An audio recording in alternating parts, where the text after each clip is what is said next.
Part 1. Finding Peace in the Present Moment. Hello and welcome. Welcome to this space, a quiet harbor carved out of time, created just for you, right here and right now. Before we begin our journey, I want to meet you exactly where you are. Perhaps you are listening to my voice from the confines of a bed, a place that, for a time, has become your entire world. The landscape of your days may be defined by the four walls of your room, the shifting patterns of light and shadow on the ceiling above you, the familiar feel of sheets and blankets against your skin. These have become your steadfast companions.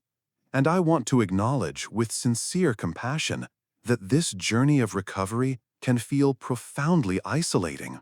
It can be an immense challenge, not only for the body as it mends, but for the mind and the spirit as well. The world outside, with its relentless hum and hurry, continues on its busy pace, while your own world has slowed to a stillness you did not choose, a pause you did not ask for. It can feel like being an anchor, holding fast in one spot while the tides of life flow on without you. There can be frustration in this. There can be loneliness. There can be a deep sense of longing for things to be different.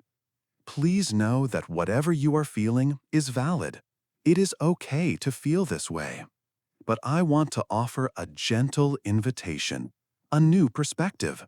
What if, within this very stillness, there lies a hidden gift?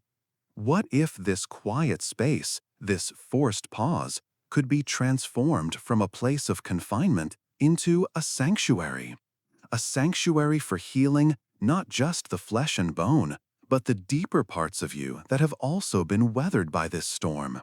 That is the possibility we are here to explore together.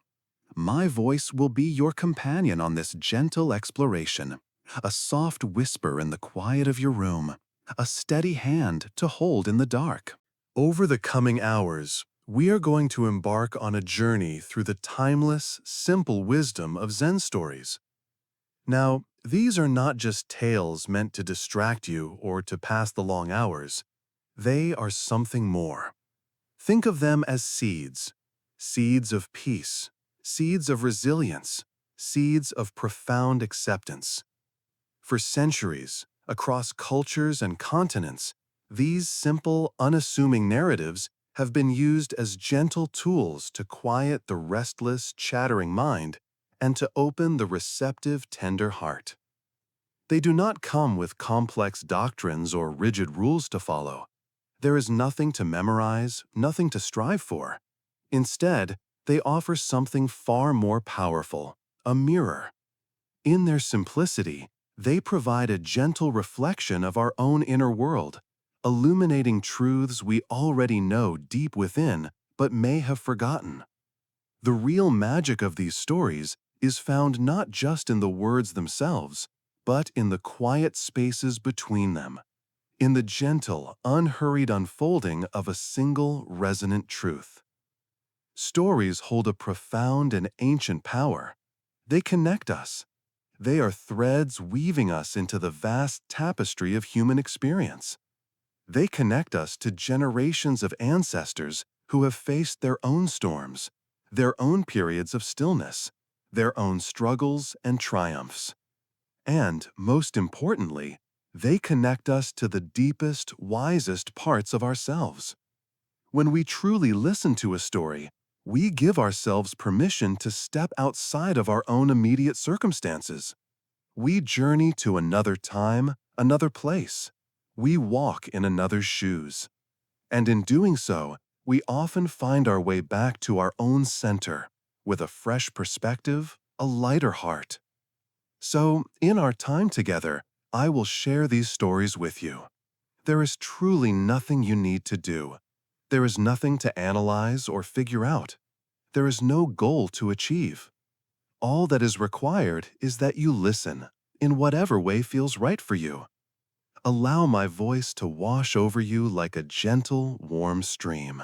Allow the images and feelings of the stories to bloom in your imagination without effort. If you find your mind wandering away, that is perfectly natural. Our minds are built to wander. When you notice it has drifted, just gently, without any judgment, guide it back to the sound of my voice. If you find yourself drifting into sleep, that is a beautiful and welcome form of surrender. Consider it a gift your body is giving itself. The stories will still be here when you return, and perhaps their wisdom will seep into your subconscious, planting those seeds of peace even as you dream. This is your time. It is a time protected from the demands of the world, a time for rest, a time for healing, and a time for discovering a quiet, unshakable peace that can be found right here in the heart of the present moment. So, let's begin by settling in. Take a soft, easy breath in through your nose, and as you breathe out through your mouth, release it with a gentle sigh. Feel your body growing just a little heavier, a little more supported by the surface beneath you. Let go of any tension you might be unconsciously holding in your jaw. Allow it to go slack. Let your shoulders soften and drop away from your ears. Let your hands rest, limp and open. Give yourself this precious gift of stillness. Our first story awaits, and it begins, as so many of our journeys do, with a moment of profound vulnerability and the healing touch of unexpected kindness. Let us begin. Part 2. The Story of the Wounded Bird. And now, as you continue to settle deeper into comfort, deeper into this quiet shared space, allow your active, thinking mind to recede, like the tide going out, leaving a smooth, clear shore. Let your awareness become a canvas, ready for a new image to be painted upon it. Imagine, if you will, a vast and open sky. A sky that, only hours ago, was a brilliant, cloudless blue, but is now bruised with the deep purples and heavy grays of an approaching storm. The air, once warm and still, now carries a chill.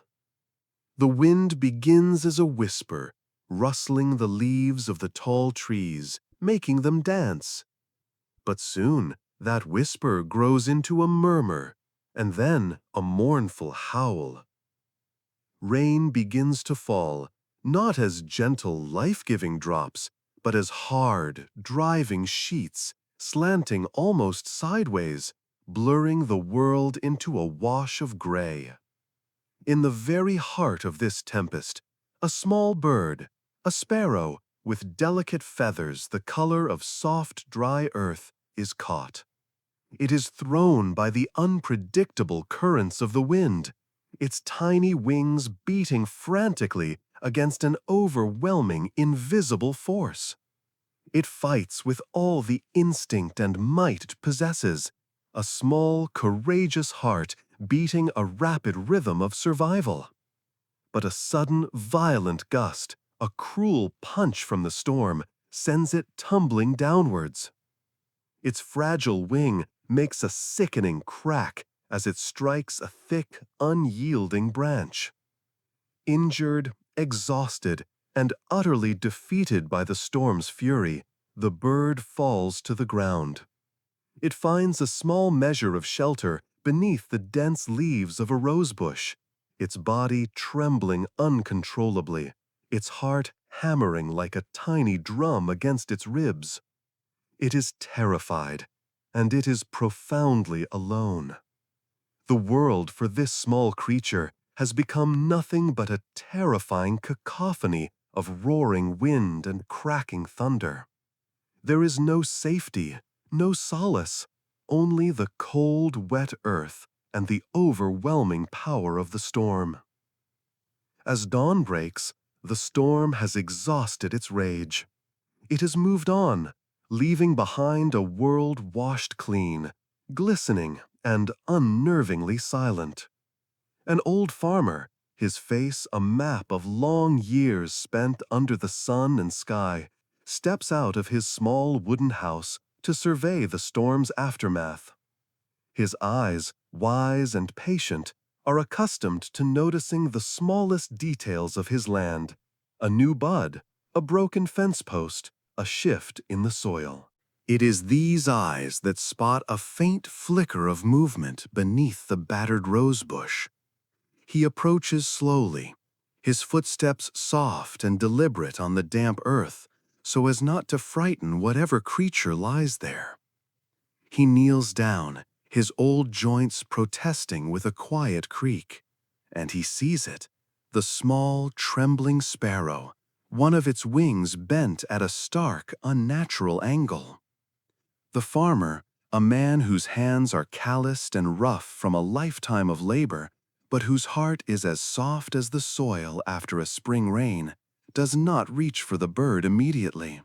He simply waits. He allows his presence to be one of calm, of peace, of utter non-threat.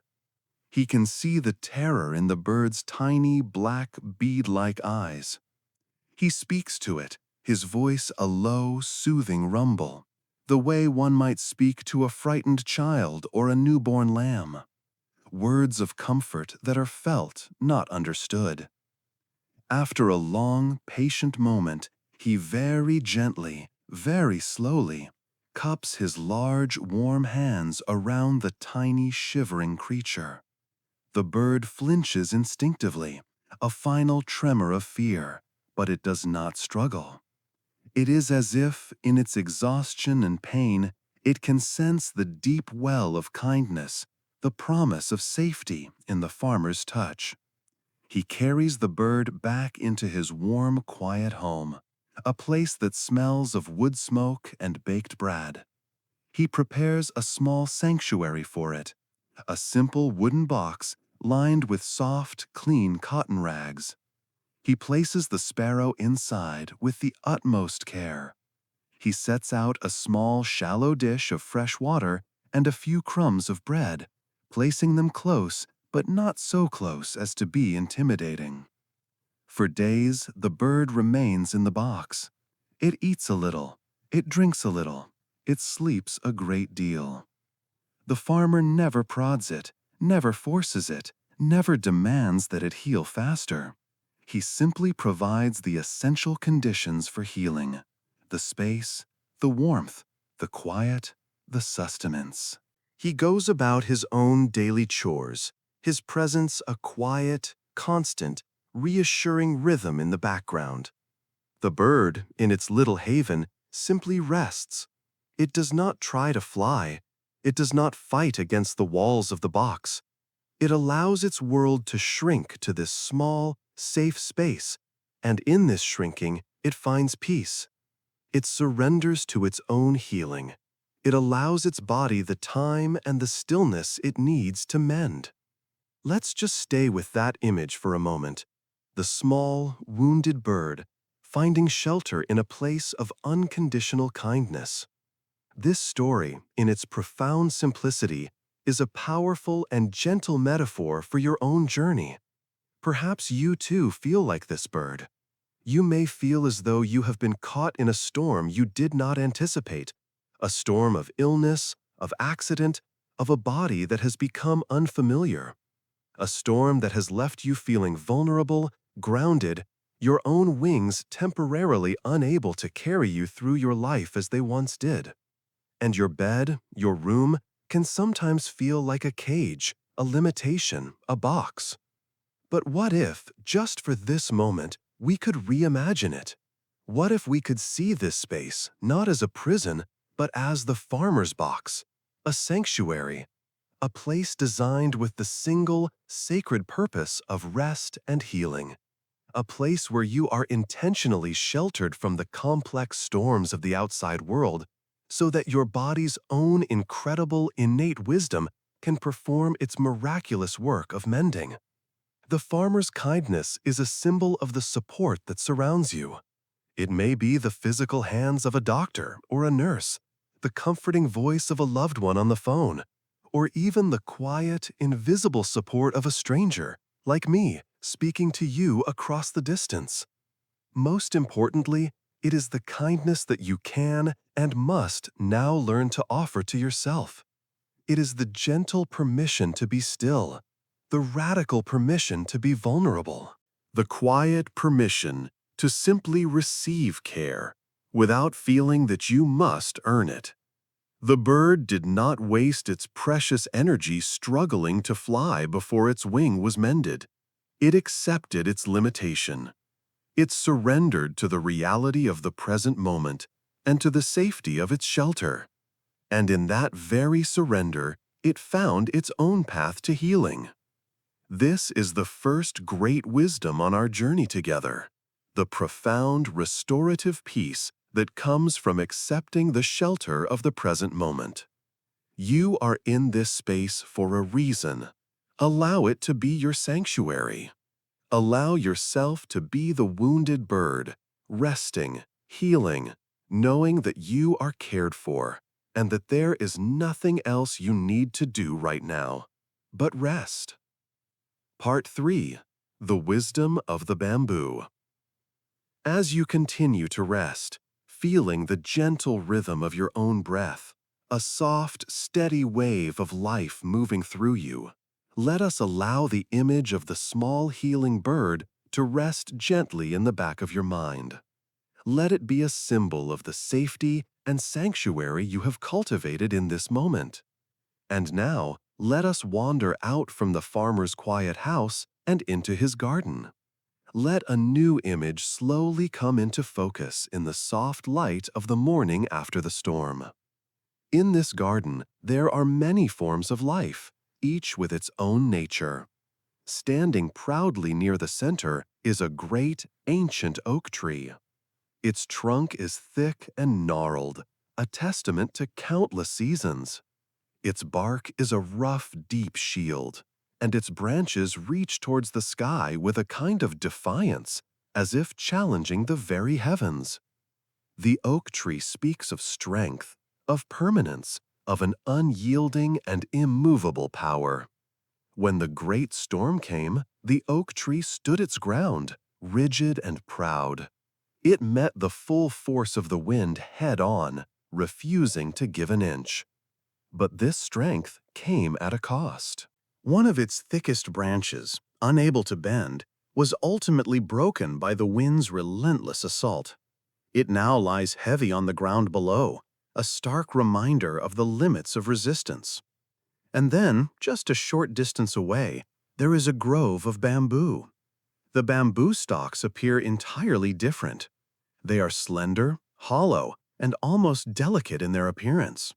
Compared to the mighty oak, they do not seem strong at all. They seem vulnerable. Yet, when the same storm raged through the garden, the bamboo behaved in a completely different way. As the fierce winds blew, the bamboo did not resist. It yielded, it bent, it swayed and danced with the powerful currents of the air, sometimes bending so low that its leafy tops brushed against the very ground it grew from. It did not fight the wind, it moved with the wind. It became one with the force that was moving through it. And now, in the quiet calm of the new day, the entire grove of bamboo stands tall and green, supple and completely unharmed. It is a living testament to a different kind of strength. Not the strength of rigid opposition, but the profound strength of resilience, the silent, powerful wisdom of flexibility. Let's hold this image in our minds for a moment: the broken oak and the thriving bamboo. In our lives, in our culture, we are so often taught to be like the oak tree, to be strong, to stand firm, to grit our teeth and resist the challenges that come our way. We are taught to build walls against discomfort and to fight our circumstances. We often believe that to yield is to be weak, that to surrender is to fail. We try to be unbreakable, to be impervious. But as the fallen branch of the mighty oak tree shows us, that which is the most rigid is often the most fragile. It is the first thing to break under pressure. Your recovery, this journey you are on, can feel very much like a storm. It is a powerful force that has entered your life, changing its landscape. And you have a choice. You can try to be the oak tree. You can fight it with rigidity. You can tense your muscles against the pain or the discomfort. You can clench your mind in frustration, your thoughts circling endlessly around questions like, why me? And when will this end? This internal battle, this constant resistance to what is deeply, profoundly exhausting. It consumes the very vital energy that your body needs for its work of healing. Or you can choose to learn from the bamboo. You can discover within yourself a different, deeper kind of strength. The strength to yield, the strength to be flexible. Now, this does not mean giving up. It is not an act of defeat. It is a wise and conscious act of giving in to the process. It means accepting that for now, you must bend. It means allowing your body to have good days and bad days without layering on the heavy judgment of success or failure. It means allowing your emotions, the waves of frustration, the moments of sadness, the flickers of hope, to move through you like the wind moves through the bamboo grove. They can pass through you without breaking you if you learn to sway with them. Imagine for a moment that your breath is the wind. Feel it move gently into your body and feel it move gently out. Can you allow the muscles of your body to soften around this breath? Can you allow your mind to sway gently with the thoughts that arise, observing them without having to fight them or hold on to them? True strength, the bamboo teaches us, is found in this very adaptability. It is the quiet, graceful ability to bend without breaking. This process of healing is not a straight line upwards. It is not a predictable, linear path. It will have its own organic rhythm, its own pace, its own seasons. Like the bamboo, which grows for a long time unseen, developing a complex network of roots deep within the dark earth before it ever shoots up towards the sky. Your healing is happening in ways you may not be able to see or measure day by day. Growth is often gradual, and it is almost always silent. So, as you lie here, see if you can let go of the need to be the mighty, rigid oak, just for now. Instead, invite into your body and your mind the spirit of the bamboo. Be flexible, be resilient. Acknowledge that in this yielding, in this gentle acceptance of the storm you are demonstrating the most profound and effective kind of strength. Allow yourself to sway, allow yourself to bend, and hold a quiet trust that when this storm passes, as all storms do, you too will stand tall once again, perhaps even more alive, more graceful, and stronger for having learned the deep, quiet wisdom of the wind. Part 4. The Empty Boat. We have spoken of finding shelter from the storm and of the flexible, resilient strength of the bamboo. Now, as you continue to rest in this peaceful state, let us drift together away from the garden and onto the calm, still surface of a quiet river. Allow your imagination to carry you there, to a simple wooden skiff, a small boat, floating gently on a wide, tranquil lake at dusk. The water is like dark, polished glass, perfectly reflecting the soft, fading colors of the sunset, the pale pinks, the gentle oranges, the deepening violet along the horizon. A cool, thin mist is beginning to rise from the water's surface, softening all the edges of the world. The air is still. The world is utterly peaceful, wrapped in a blanket of profound quiet. You are in your boat, and you are filled with a deep and pervasive sense of calm. There is nowhere else to be, nothing else to do. Suddenly, you feel a jolt, a solid, jarring bump against the side of your boat. It rocks your skiff and shatters the perfect stillness of the water. Your eyes, which had been softly closed in contemplation, snap open. A wave of irritation, hot and immediate, rises within you. Who is this careless person, this thoughtless boater, crashing into you and destroying this perfect moment of peace. Your calm evaporates, replaced by a surge of anger. You are already forming the sharp words you will shout at the person in the other boat for their recklessness, for their intrusion. You turn your head, ready to unleash your frustration. But as you look closer, peering through the thickening evening mist, you see there is no one in the other boat. It is an empty boat, a simple, forgotten skiff, just like yours, that has come unmoored and is now drifting aimlessly, carried only by the silent, invisible currents of the lake. It has bumped into you by chance, not by choice. And in that single instant of recognition, your anger vanishes. It doesn't just subside, it evaporates completely, like mist in the morning sun. It simply has nowhere to land. How can you be angry at an empty boat? It has no intention. It holds no malice. It is simply an object, moved by the forces of the water and the wind. You cannot blame it. There is no one to shout at. So you simply take your hand, or perhaps an oar, and gently push the empty boat away. And then you return to your quiet contemplation, the peace flowing back into you as the ripples on the water slowly fade away. Let this simple story settle deeply into your awareness. The physical event was the same in both scenarios. The bump was the same. The jolt was the same.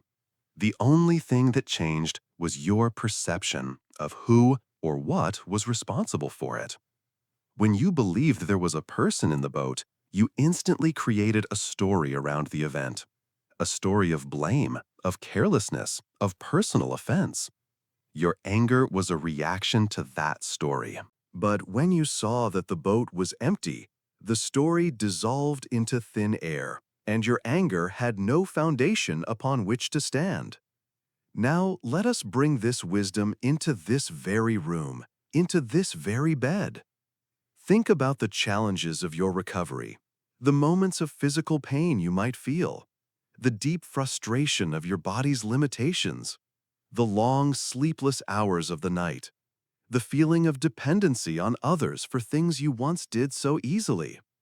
Each of these experiences is like a boat bumping into you, jarring you, and disturbing your peace. And our natural human tendency is to believe that there is someone steering that boat. We get angry at our own bodies, seeing them as weak, broken, or as having betrayed us. We get angry at the illness itself, or at the accident that put us here, treating it like a malicious enemy. We might get angry at the universe, at fate, at God. We get frustrated with the slow, meandering pace of our own healing.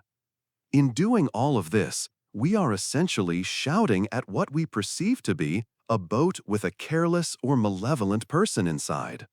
And this anger, this blame, this internal argument with reality consumes our precious and finite energy. It creates a turbulent storm inside of us, right at the time when we most need calm seas for our body to navigate its own healing. But what if, just what if, we could practice seeing these challenges as empty boats? That sharp pang of pain you feel, it is not a malicious entity that is intentionally trying to hurt you. It is an empty boat. It is a pure, neutral signal from your nervous system, a message from your body that something needs attention, that a process of healing is taking place. It has no ill will. It is simply a physical process. Can you stop being angry at the pain and instead learn to listen to it as a neutral signal? To see it as an empty boat that has simply drifted into your awareness? The frustration you feel at not being able to move as you wish, at not being able to live your life as you did before, that too is an empty boat. It is simply the circumstance of the present moment. It is not a personal failure. It is not a punishment. It is an empty boat that has floated into your path for a time. When you can begin to see these things, the pain, the limitation, the fear, the slow passage of time, as empty boats, You can stop wasting your vital energy being angry at them. You can stop weaving elaborate and painful stories of blame and injustice around them. You can simply acknowledge their presence with a kind of gentle detachment. Ah, here is the empty boat of pain. I see the empty boat of frustration has drifted near. Hello, empty boat of worry. And then, having recognized it for what it is, an impersonal event, you can gently, mentally push it away with your attention and return your focus to your own peace, to the gentle rocking of your own skiff on the calm, quiet lake of your inner being. This is not a trick. It is a profound practice. It is the practice of letting go of blame, of releasing the heavy stories we tell ourselves about our suffering. As you lie here now, simply notice the next boat that bumps into you, a sudden ache, a thought of worry about the future, a feeling of sadness. See if you can look at it just for a moment before you react, and see if you can recognize it as empty. There is no one steering it. It is just there. And with that simple, powerful recognition, you may find that a little bit of space opens up within you. A little bit of peace returns. The anger dissolves, the blame has nowhere to stick, and you are left once again floating in the quiet, healing calm of your own being. Part 5. A Cup of Tea. Let us allow the image of the empty boat to drift gently away now, leaving behind its quiet wisdom of release. From the misty, open expanse of the lake, let us draw our awareness inward, into a small, clean, and simple room. The air here is still and calm.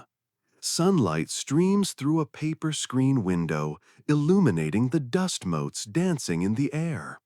In the center of this quiet room, a Zen master, robed in simple cloth, is meeting with a university professor. The professor is a man of great learning, a respected intellectual from a famous university. He has come to the master to inquire about Zen. He has read all the books, studied all the philosophies, and he is filled to the brim with ideas, theories, and complex questions. He is eager to learn, but he is also eager to show the master how much he already knows. The master welcomes him with a gentle nod and suggests they have some tea together before they talk. As the master begins the simple, graceful ritual of preparing the tea, warming the pot, measuring the leaves, heating the water, the professor begins to speak. He speaks of the ancient texts he has studied. He offers his own interpretations of difficult concepts. He compares Zen to various Western philosophies, drawing intricate intellectual parallels. His mind is a flurry of activity, a whirlwind of concepts, his words filling the quiet space of the room. The master listens patiently, his face serene, a faint, almost imperceptible smile on his lips. He does not interrupt, he simply listens. When the tea is ready, he picks up the small earthenware teapot and begins to pour the steaming, fragrant liquid into the professor's cup. He pours, and he continues to pour. The tea fills the cup right to the brim, and then it begins to overflow, spilling out over the edges, running down the side of the cup, and forming a dark, spreading pool in the saucer below. Still, the master keeps pouring. The tea now overflows the saucer, dripping onto the simple wooden table. The professor, watching this with growing alarm, finally can't contain himself any longer. He cries out, "Stop! It is full! The cup is completely full! No more will go in!" The master stops pouring. He sets the teapot down, looks directly into the professor's eyes, and says, his voice as calm as a silent pool, "Like this cup, you are full of your own opinions and speculations. How can I show you Zen unless you first empty your cup?" Let's just sit with that simple, powerful image for a moment, the overflowing cup. This story is one of the most famous and beloved in Zen because it points to a truth so fundamental yet so incredibly difficult for our busy, modern minds to grasp. We go through our lives constantly, relentlessly filling our cups. We fill them with worries about the future. We fill them with regrets and reruns of the past. We fill them with our judgments, our opinions, and our rigid expectations about how things should be for ourselves and for others. Our minds, just like the professor's teacup, are almost always overflowing. There is no space. There is no room for anything new to enter. There is no room for peace. During a time of recovery, our cups can become especially painfully full. They can be overflowing with medical information and terminology, filled with the anxieties of monitoring our own progress or lack thereof, filled to the brim with frustration at our own limitations, overflowing with the well-meaning but sometimes overwhelming advice and opinions of others, and above all, filled with the constant churning noise of our own internal dialogue, the voice that analyzes, that questions, that fears, that judges. The noise inside can become deafening, a constant state of internal static. The gentle invitation of this story, the quiet wisdom offered by the Master, is to simply empty your cup. Right now, in this moment, as you lie here listening to my voice, can you give yourself permission to set your cup down? Just for a little while. You don't have to get rid of all your thoughts and worries and analyses forever. That would be an impossible task. But just for now, imagine you are gently, lovingly tipping your cup and allowing its contents to pour out. Imagine you are letting the worries about tomorrow's appointment or next week's test results pour out onto the soft, absorbent earth. Let them go. Imagine letting the frustration you felt yesterday or even 10 minutes ago pour out and drain away. Let the endless analysis of your symptoms, the constant internal commentary on how you are feeling, pour out of the cup. Let the opinions of others and even your own rigid judgments about how you're supposed to be feeling or how quickly you should be healing all pour out. What is left when the cup is empty? Space, stillness, a quiet, open receptivity. An empty cup can receive. It can receive the simple, profound gift of this present moment, exactly as it is. When it is not full of worry, your mind can receive the actual physical sensation of your breath moving in and out of your body. It can receive the simple feeling of warmth from your blanket. It can receive the sound of my voice, not as information to be analyzed, but as a soothing vibration. An empty cup can finally receive the deep, innate, silent wisdom of your own body, which is working tirelessly, miraculously to heal you without any conscious effort or analysis from you at all. Healing requires space. It requires an open, empty cup, ready to be filled with rest, with nourishment, with peace. When our minds are constantly churning and analyzing, we are in a state of low-grade stress. Our nervous system is on high alert, and the body's precious healing resources are diverted to manage that internal stress. When we can empty our cup, even for a few precious minutes, we send a powerful signal to our entire being that we are safe. We shift from fight or flight into the state of rest and digest, or more accurately for you right now, rest and heal.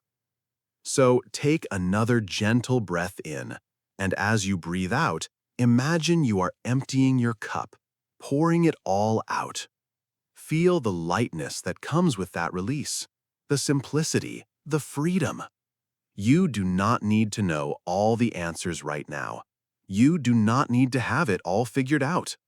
All that is required, all that is asked of you in this moment, is to be here with a quiet mind and an empty cup, ready to receive the profound and simple gift of this moment's peace.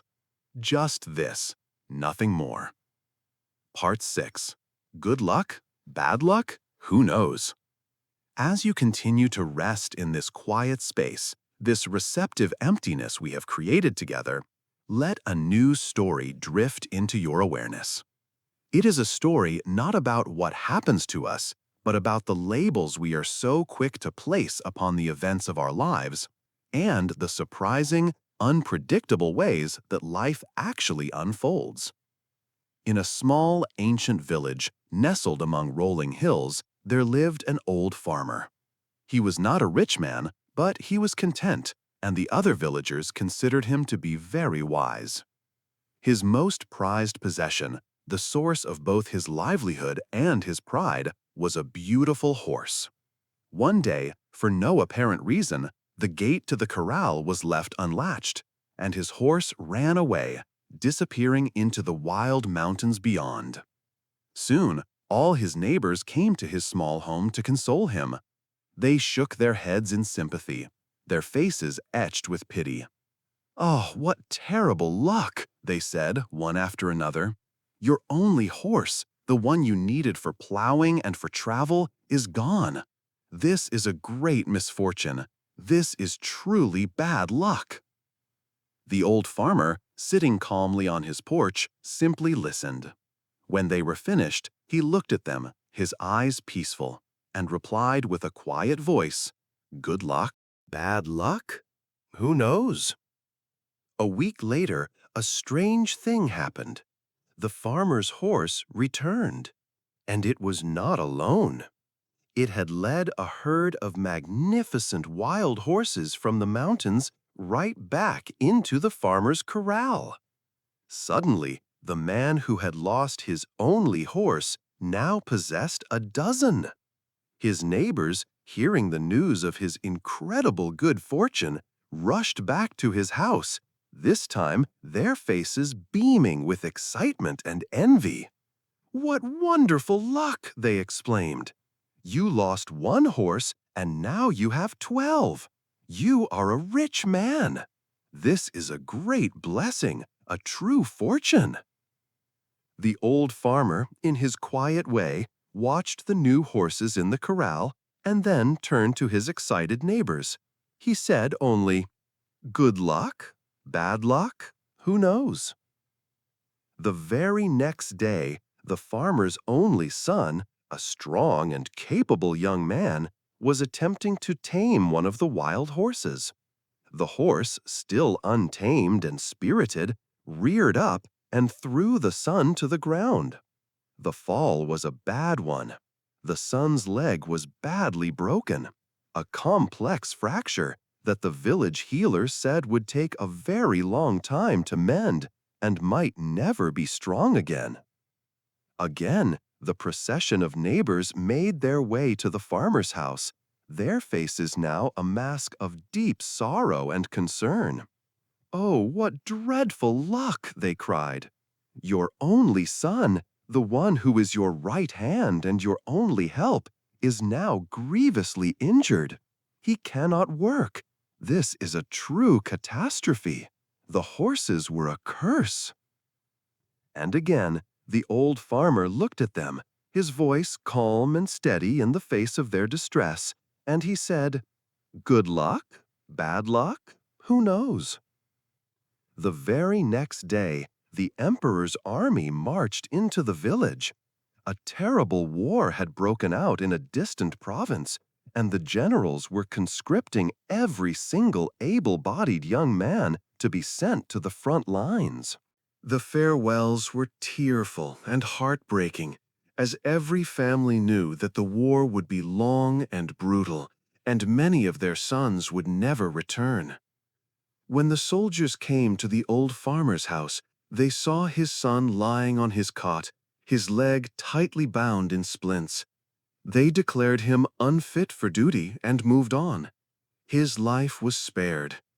The neighbors, whose own sons had been marched away, looked at the farmer with a new kind of awe. "Your son was saved," they whispered. It was his broken leg that saved him from certain danger. What incredible, unbelievable good luck you have! And you can guess what the farmer said. He simply looked out at the road where the army had disappeared, and his voice was as soft as the evening air as he said once more, "Good luck, bad luck, who knows?" This story gently asks us to look at the way our own minds work. We are constantly, automatically judging our experiences. We label them in an instant. This is good. This is bad. This is a disaster. This is a blessing. We then react powerfully not to the event itself, but to our own label. We create our own internal waves of happiness or anger or despair based on the story we have told ourselves about what has just happened. Your current situation, this period of bedridden recovery, is an event that you have most likely labeled. Perhaps you have labeled it bad luck, a misfortune, a catastrophe. And with that label comes a heavy secondary weight of suffering. The label itself, the story of badness, can create as much pain as the physical condition. But the wisdom of the old farmer invites a radical question. What if you were to suspend your judgment? What if, just for a moment, you could look at your situation and whisper to yourself the way the farmer did, "Good luck, bad luck, who knows?" This is not about pretending that your pain isn't real or that your limitations aren't frustrating. The farmer's son's leg was truly broken. The pain was real. The limitation was real. This is about acknowledging a simple but profound truth. We cannot see the whole picture. We are always standing in the middle of a story, and we do not know how it will end or what unforeseen consequences will arise from this chapter. The broken leg seemed like an unmitigated disaster, but it was the very thing that saved the son's life. What appears to be a terrible setback can sometimes be the hidden setup for something beautiful and unforeseen. This time of forced stillness, which feels like a great misfortune, might be creating a space for a kind of inner healing or self-discovery you would never have sought otherwise. It might be teaching you a depth of patience and compassion for yourself and others that you never knew you possessed. It might be reconnecting you with loved ones or with the quiet truth of your own heart, in a way that the busyness of your former life never allowed. We simply do not know. The universe is a vast, interconnected tapestry, and we can only ever see one tiny thread at a time. To label that one thread as definitively good or bad is to pretend that we understand the whole magnificent, mysterious design. So, as you lie here, think of the small events of your recovery. A difficult night, a day with less pain, a moment of deep frustration, a kind word from a friend. Can you practice letting go of the labels? Can you just observe them as events unfolding on the path? My body feels more pain today, instead of, this is a bad day. A friend called, instead of, that was the one good thing that happened in this awful day. By releasing the judgment, you release the struggle. You stop riding the violent roller coaster of good luck and bad luck, and you find a place of quiet observation, a place of peace. From this place, you can simply meet what is, without the extra, exhausting burden of fighting with the story you've created about it. Like the old farmer, you can find a deep, abiding calm, trusting that the story of your life is still being written in ways you cannot yet possibly imagine. Good luck? Bad luck? Who knows? Part 7.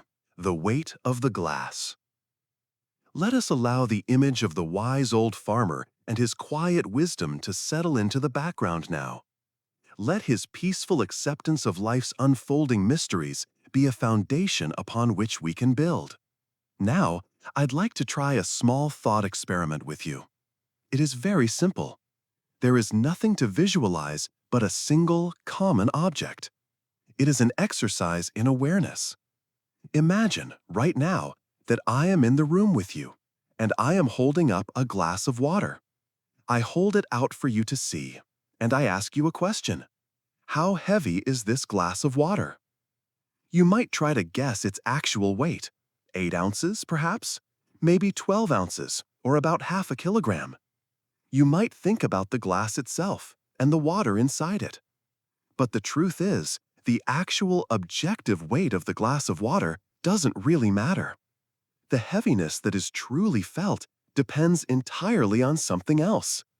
It depends on how long I hold it. If I hold this glass of water for just a minute, it's quite light. It's no problem at all. I barely notice its weight. If I hold it for an entire hour, my arm will begin to ache. A dull, persistent pain will start in my muscles.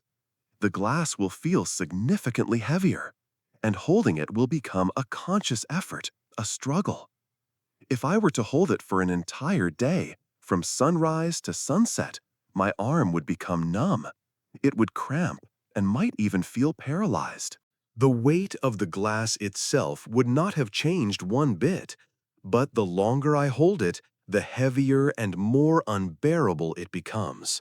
Eventually, its weight would feel immense, all-consuming. This glass of water is a metaphor for your worries, your fears, your anxieties, and your regrets. Thinking about them for a few minutes is a normal part of being human. A worry about your recovery might pop into your head.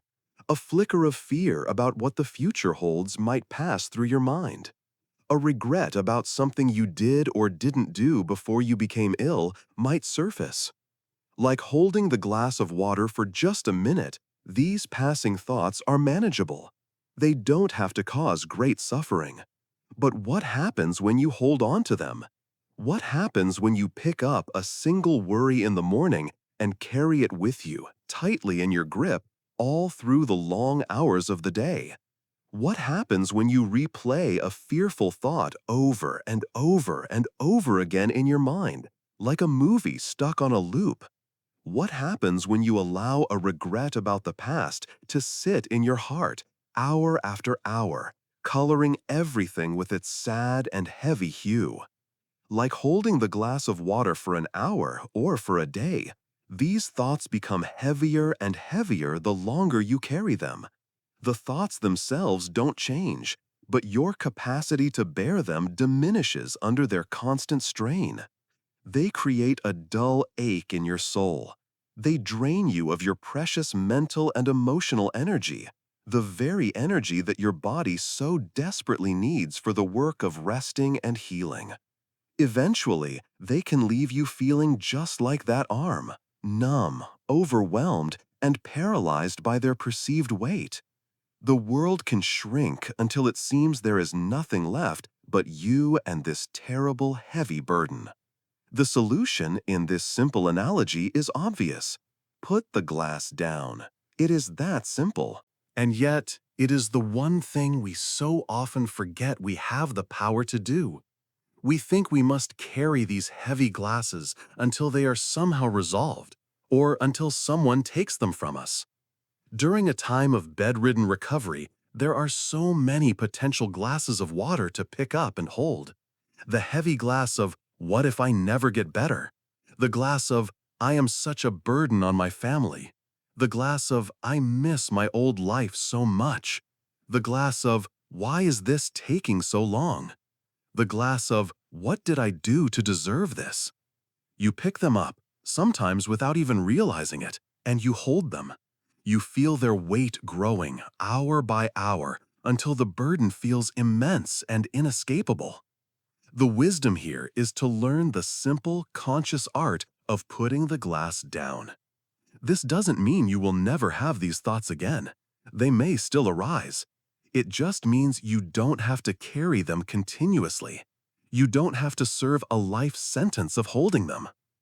So, right now, in this moment, let's do a gentle check-in. What glasses are you holding? Without judgment, just notice. Can you feel their weight? Can you identify the specific ache they are causing in your mind or your spirit? Is there a particular worry you have been holding for hours or even days? Now I invite you to consciously, mindfully, make the decision to put them down. Imagine a small, sturdy table right beside your bed. In your mind's eye, see it there, solid and waiting. Take the heavy glass of worry about the future, and with a deliberate mental movement, place it on the table. You can even say to it, "I will pick you up later if I need to, but for now, I am putting you down." Feel the intention of release. Now, take the glass of frustration with your body, with its slowness, with its pain. Acknowledge it, and then gently, deliberately, place it on the table beside the other one. Release your grip on it. If you are holding the glass of sadness for all that you have lost, for the life that is on pause, see that glass too. Honor the sadness, and then set it down on the table. Let the table hold it for you for a while. Feel the relief in your arm. Feel the lightness that spreads through your being when you are no longer carrying that weight. Your mind is now free. Your energy is now available for what truly matters in this moment, for resting, for healing, for simply being present. You can do this anytime, anywhere. It is your secret superpower.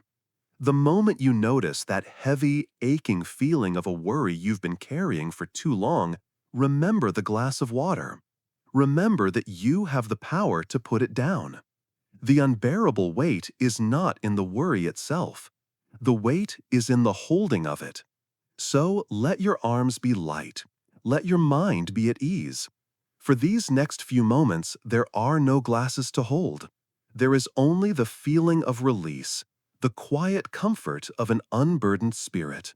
Just rest in that lightness. Part 8. The sound of one hand. Having learned to set down the heavy glass of worry, let us venture now into a deeper, more mysterious territory of the mind. We have been working with simple, clear images: a bird, a bamboo stalk, a boat, a cup. These are things our logical mind can grasp and understand. But some truths lie beyond the reach of logic. They are not problems to be solved, but mysteries to be experienced.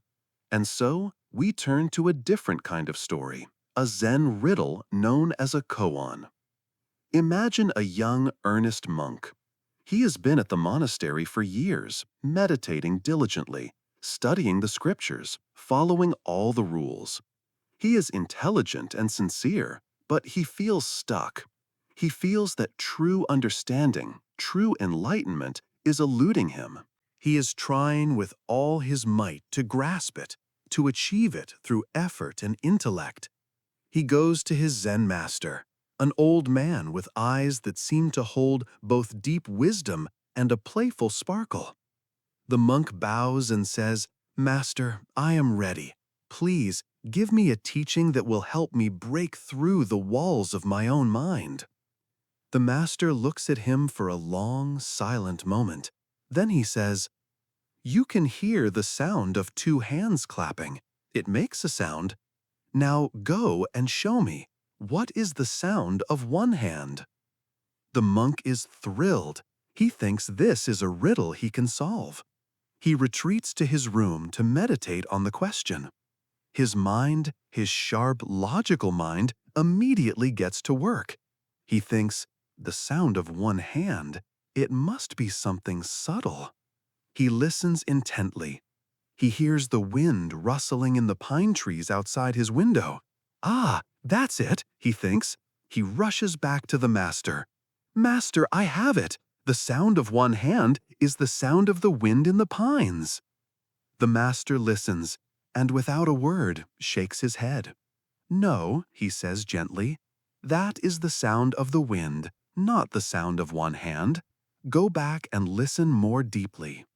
The monk is disappointed, but determined. He goes back to his room. He sits in silence for hours. He hears nothing. Then a single owl hoots in the distance. Of course, he thinks, it's the lonely cry of a single creature. He runs to the master.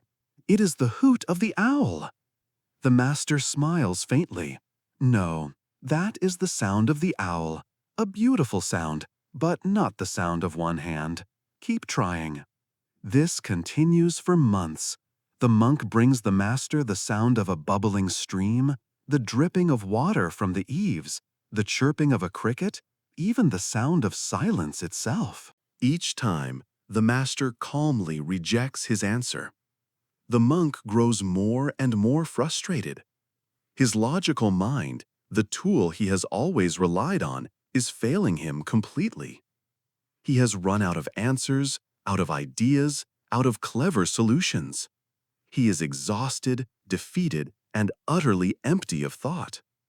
He returns to the master one last time, not with an answer, but with his failure.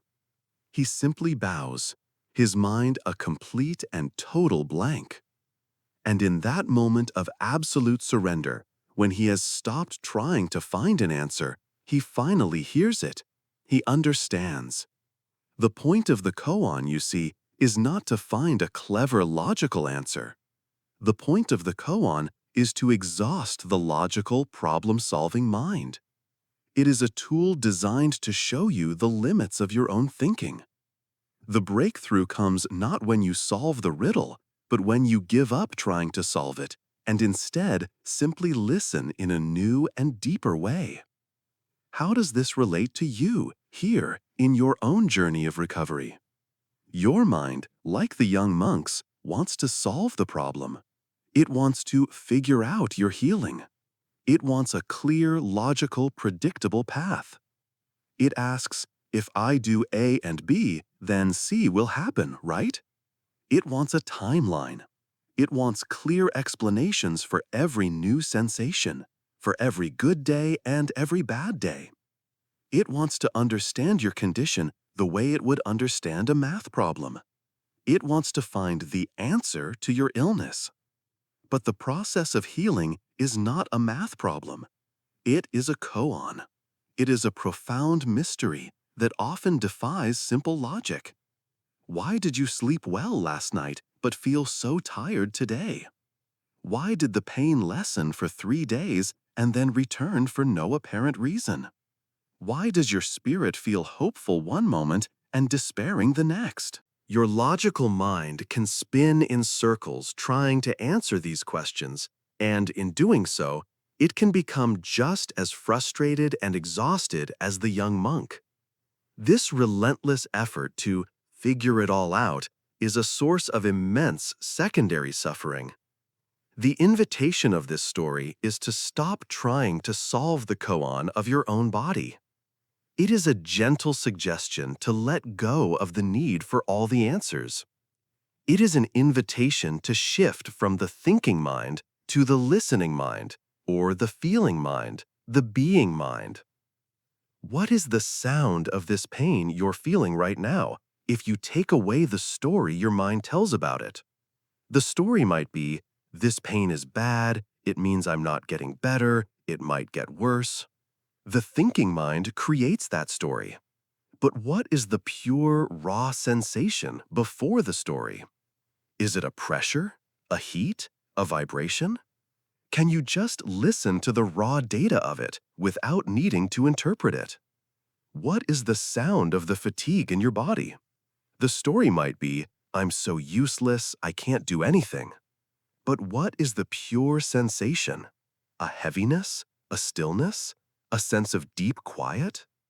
When you stop trying to find the answer, you can begin to rest in the question. You can begin to be with your experience exactly as it is, without the exhausting struggle of trying to make it logical or predictable. The peace that the monk found was not in an answer, but in the silence that came after his striving mind finally gave up. So, as you lie here, notice the activity of your own mind. Notice how it wants to solve things, to fix things, to understand things. And see if you can gently let that go. You don't have to figure this all out today. You can allow your healing to be a mystery. You can trust that there is a deeper wisdom at work, a wisdom in your own body and spirit that operates beyond the limits of your conscious thought. Rest in the not knowing. Rest in the mystery. Listen, not for an answer, but for the quiet peace that comes when the search for an answer is finally allowed to end. Part 9. The Farmer's Footprints. Having rested in the quiet mystery of the koan, learning to let go of our need for logical answers, let us now turn our attention to the path itself. The journey of healing is a path we must walk, even when we are lying still. It is an inner walk, a progression of moments.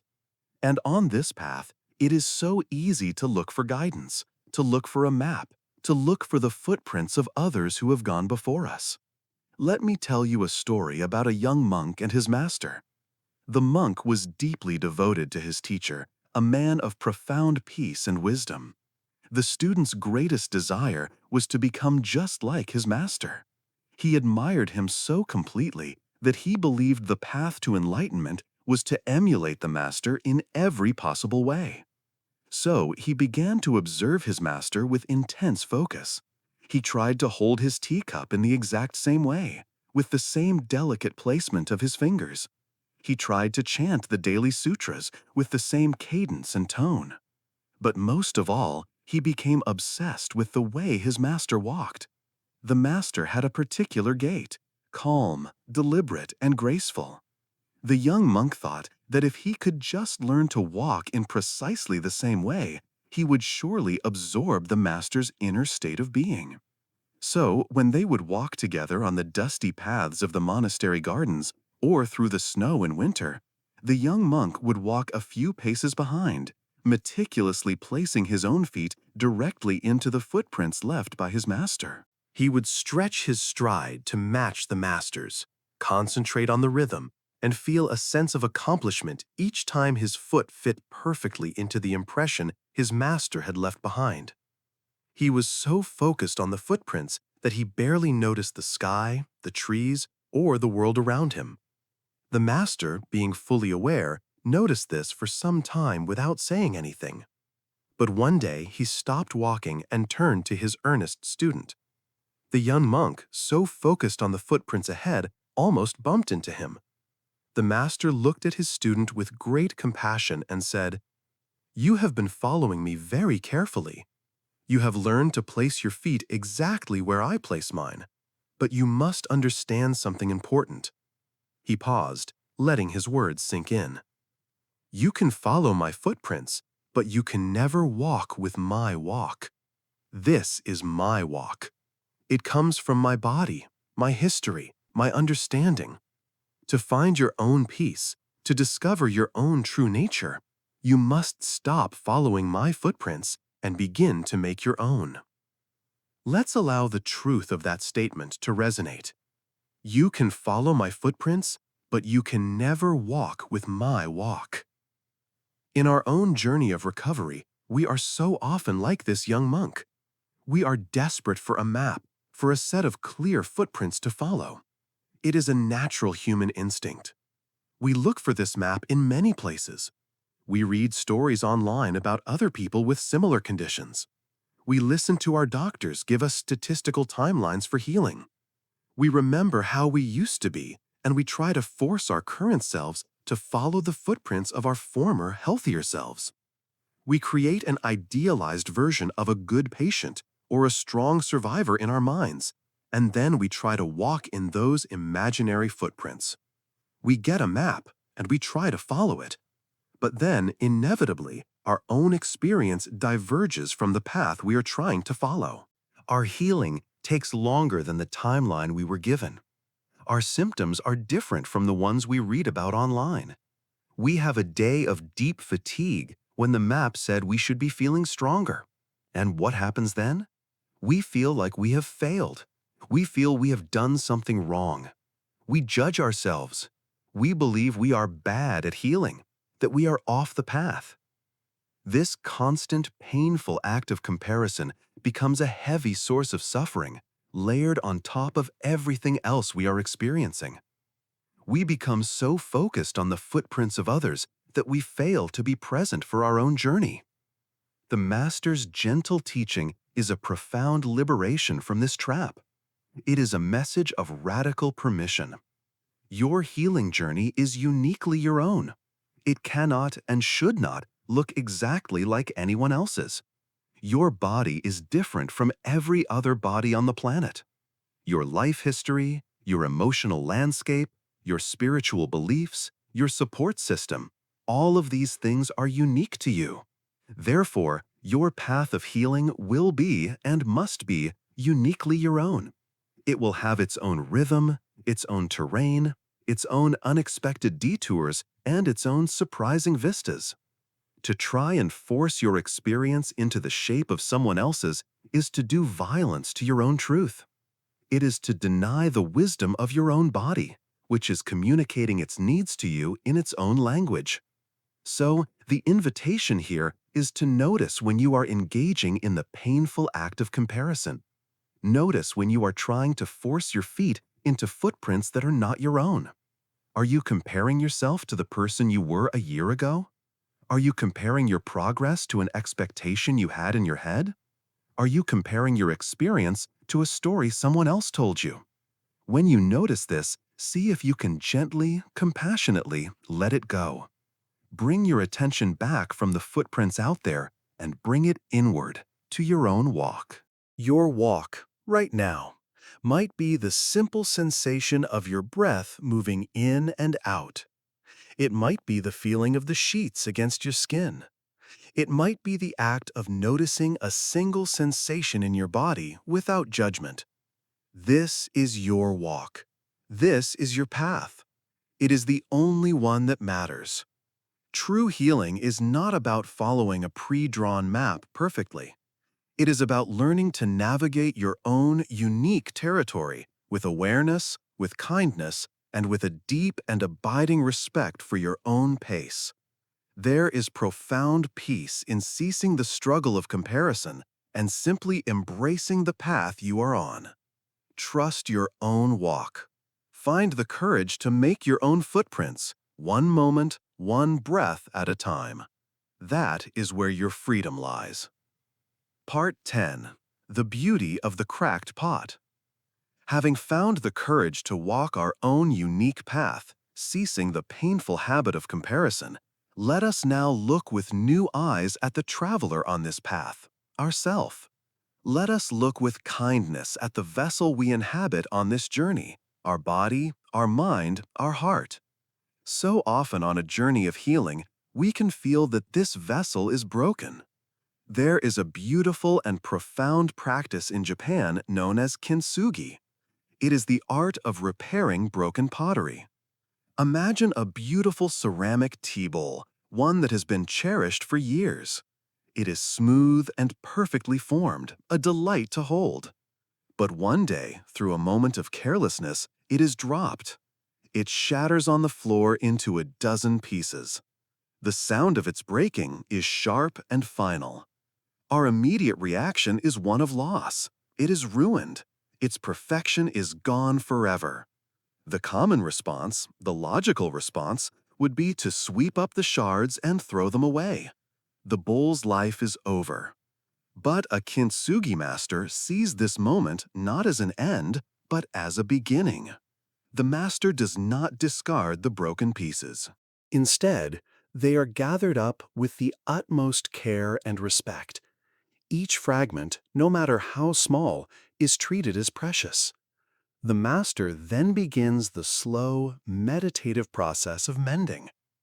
But they do not use a clear, invisible glue, trying to hide the damage. They do not pretend the break never happened.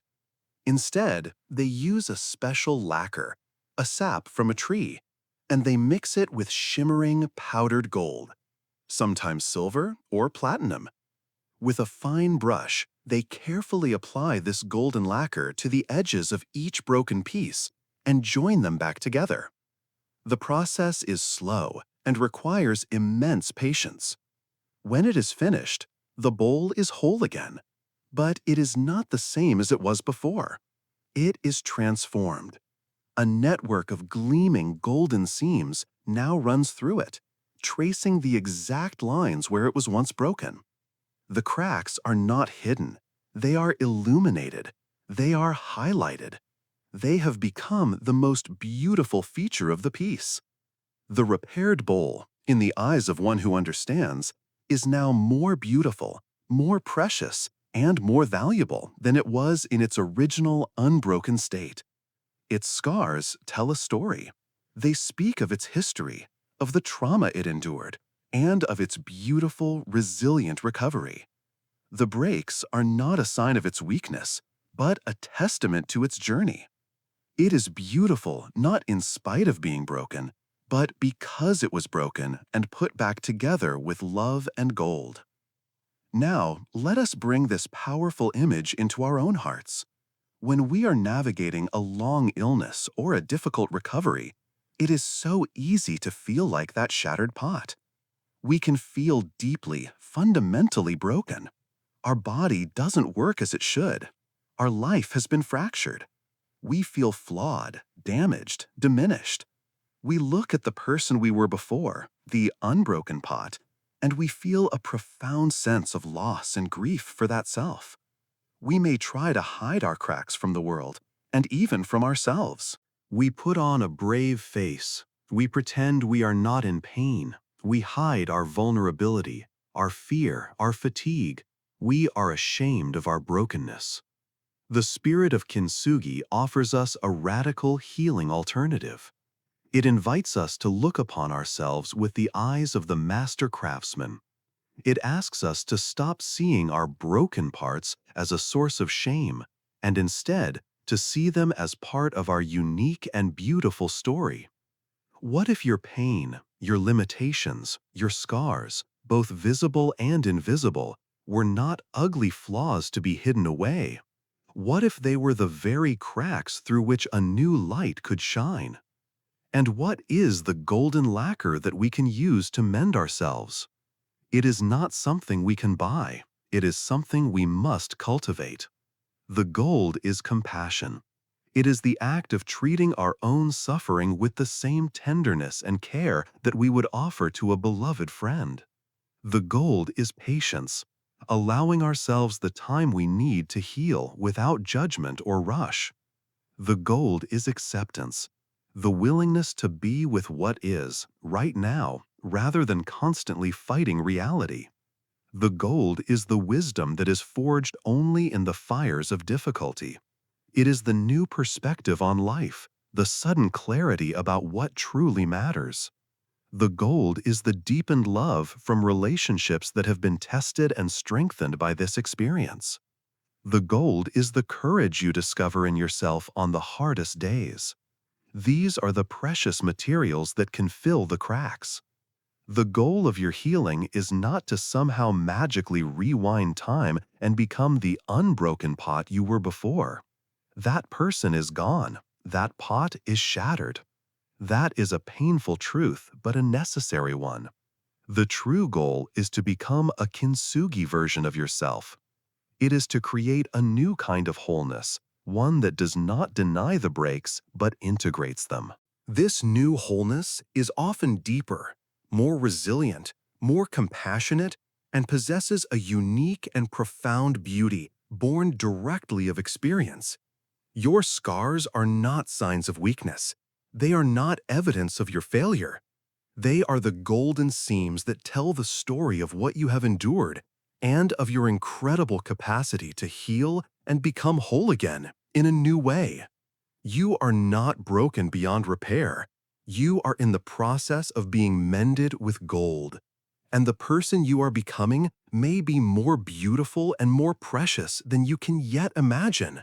See yourself with the eyes of the kintsugi master. You are not ruined. You are a masterpiece in the making. Part 11. The Monkey Mind. Having learned to look upon ourselves with the deep healing compassion of the kintsugi master, finding beauty in our own unique journey, let us now turn that same gentle and non-judgmental awareness toward the very nature of our own minds. Let's observe the constant stream of thoughts, feelings, and impulses that runs through us all day long, the inner chatter that is our constant companion. The Buddha, in his deep observation of human nature, offered a wonderfully vivid and accurate metaphor for the untrained mind. He called it the monkey mind. Imagine a small, restless monkey living in a vast jungle canopy. This monkey is never, ever still. It screeches and chatters to itself constantly. Its eyes are always darting about, looking for the next thing. It leaps from one branch to another, seemingly at random, without a moment's rest. It will grab a piece of fruit, take one bite, become distracted, drop it, and immediately swing to a completely different branch to investigate a strange sound. It is driven by impulse, by restlessness, by a chaotic and ceaseless energy. The Buddha said that our minds, for the most part, are exactly like this monkey. If you were to sit and watch your own thoughts for even 1 minute, you would see this truth. Your mind leaps from a memory of something that happened 20 years ago to a sudden worry about what you need to do tomorrow. From there, it jumps to a physical sensation in your body, an itch, an ache. Then it's distracted by a line from a song that gets stuck in your head. Then it leaps to a judgment about yourself or a fantasy about a future conversation. All of this can happen in the space of 10 seconds. This is the monkey mind. It is a constant, restless, and often utterly exhausting internal monologue. For most of us in our busy lives, we are so distracted by the external world that we may not even notice the full extent of the monkey's antics. But during a period of illness or bedridden recovery, something happens. The external distractions fall away. The world becomes much quieter. And in that quiet, the chattering of the monkey mind can suddenly seem deafeningly loud. With fewer places to go and fewer things to do, the branches the monkey has to play on are often related to your condition. It leaps frantically to the branch of fear. What was that new twinge? Is that a bad sign? It swings to the branch of regret. If only I hadn't done that, I wouldn't be here. It jumps to the branch of anxiety. How long will I be like this? What if I'm a burden? It chatters away on the branch of boredom, of frustration, of self-pity. This internal chaos can be one of the most difficult and stressful parts of being unwell. It creates a constant state of agitation and prevents the deep, restorative rest that your body needs. Now, what is our natural reaction when we are faced with this noisy, restless monkey? Our first instinct is to fight it. We get angry at our own minds. We tell the monkey, "Be quiet, stop thinking about that, I need to rest." We try to wrestle the monkey into submission, to force it to be still and silent. But anyone who has ever tried to wrestle a monkey will tell you that it is a losing battle. The more you fight it, the more agitated and frantic it becomes. You cannot win by fighting your own mind. The struggle itself is just more noise, more stress.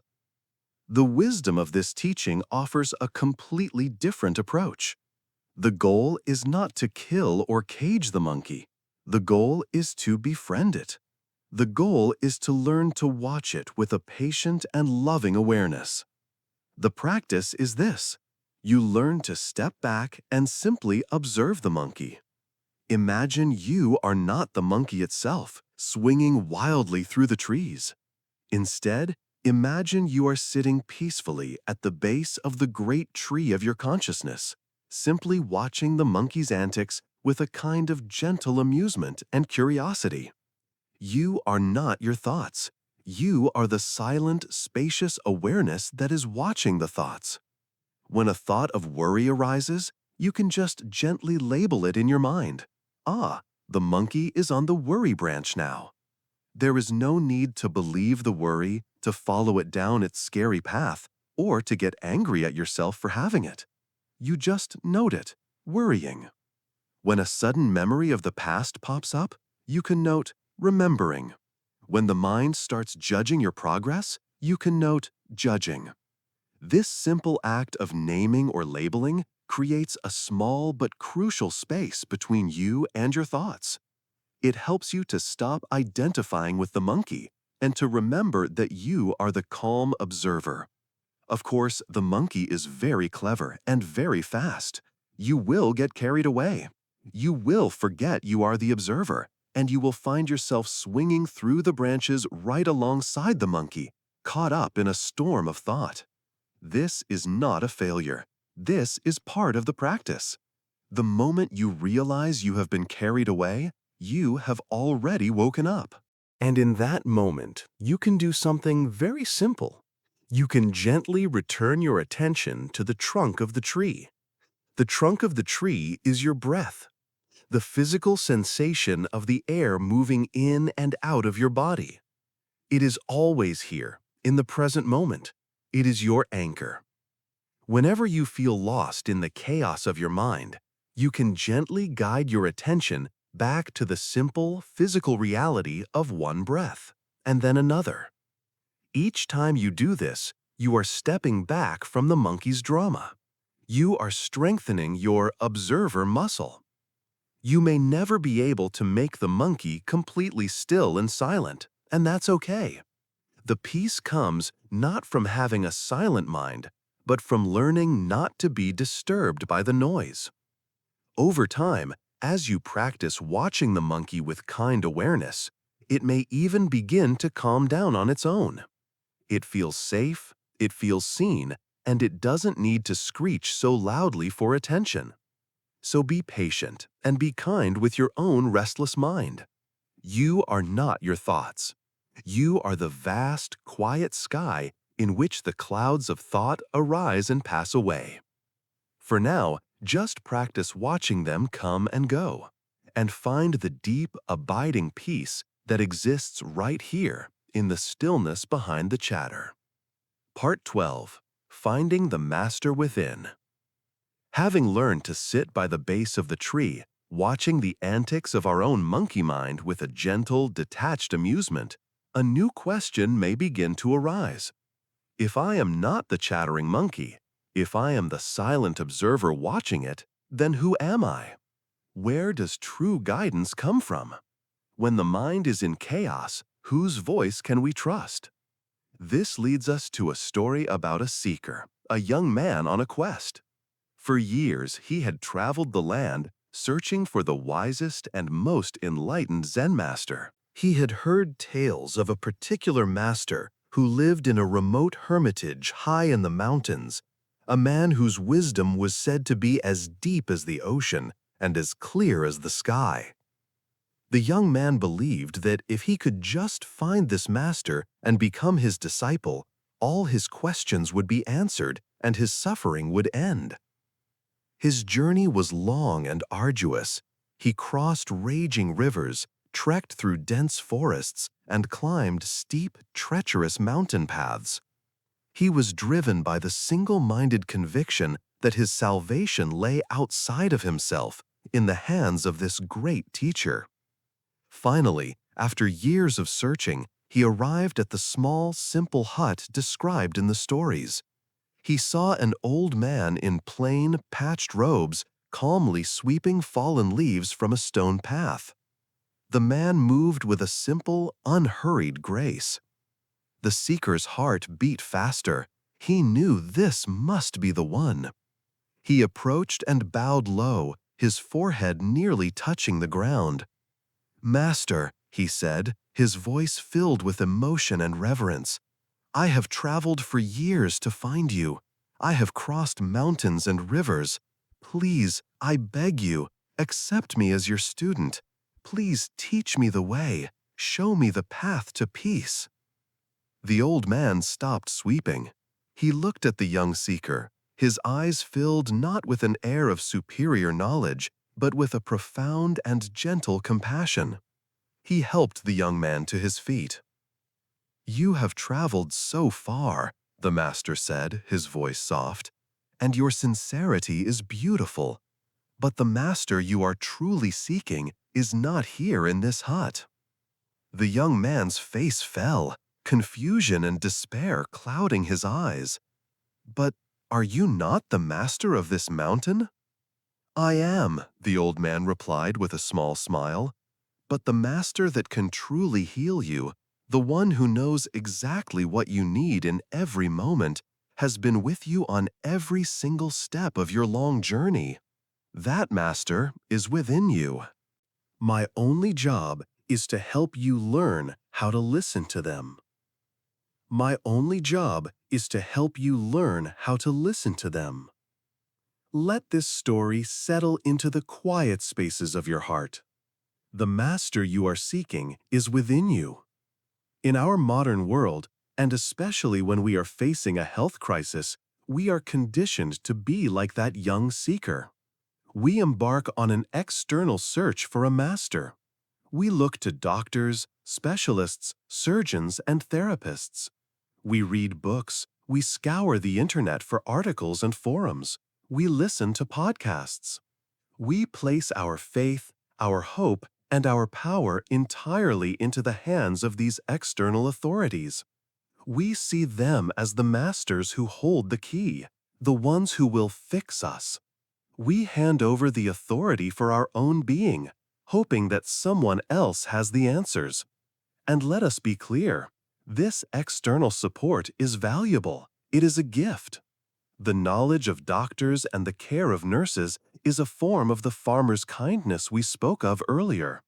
But it has its limits. No doctor, no matter how brilliant or skilled, can feel what you feel from the inside. No medical test can measure the landscape of your spirit.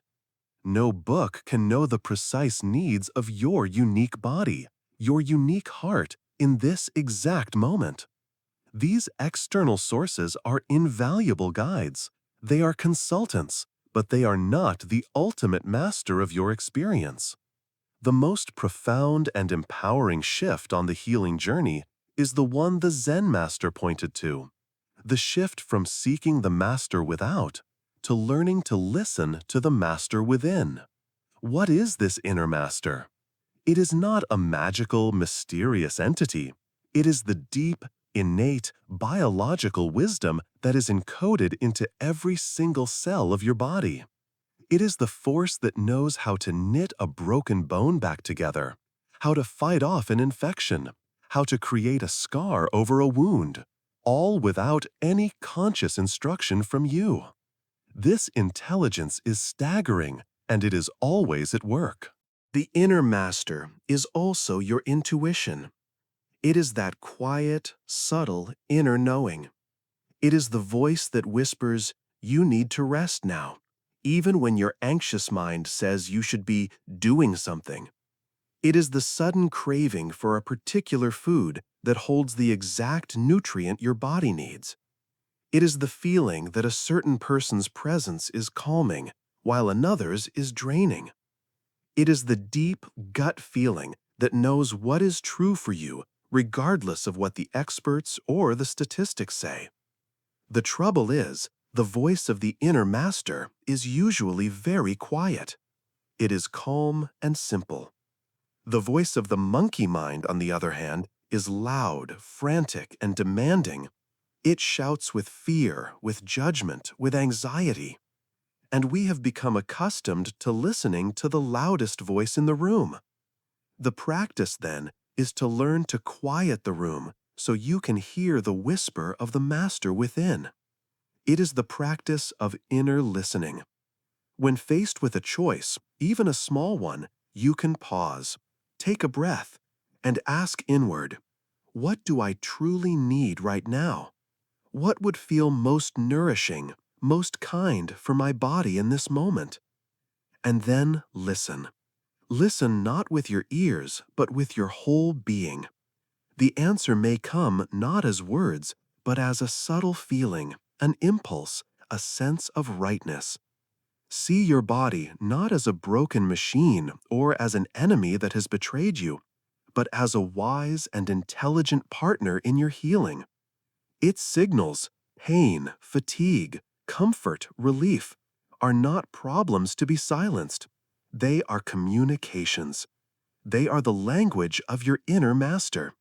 Pain says, pay attention here. Fatigue says, rest is required. A feeling of peace says, yes, this is right. You are your own greatest healer. You are the ultimate authority on your own experience. While you gratefully accept the help of the external guides you have gathered, know that their highest purpose is simply to support the work of the true Master, the one who has been with you all along. Turn your attention inward, not with anxiety, but with reverence. Trust the wisdom you already possess. It is there, waiting patiently for you to learn how to listen. Part 13. The Fullness of a Single Breath. Having recognized that the ultimate master, the wisest healer, resides within you, let us now explore the simplest and most direct way to connect with this inner wisdom.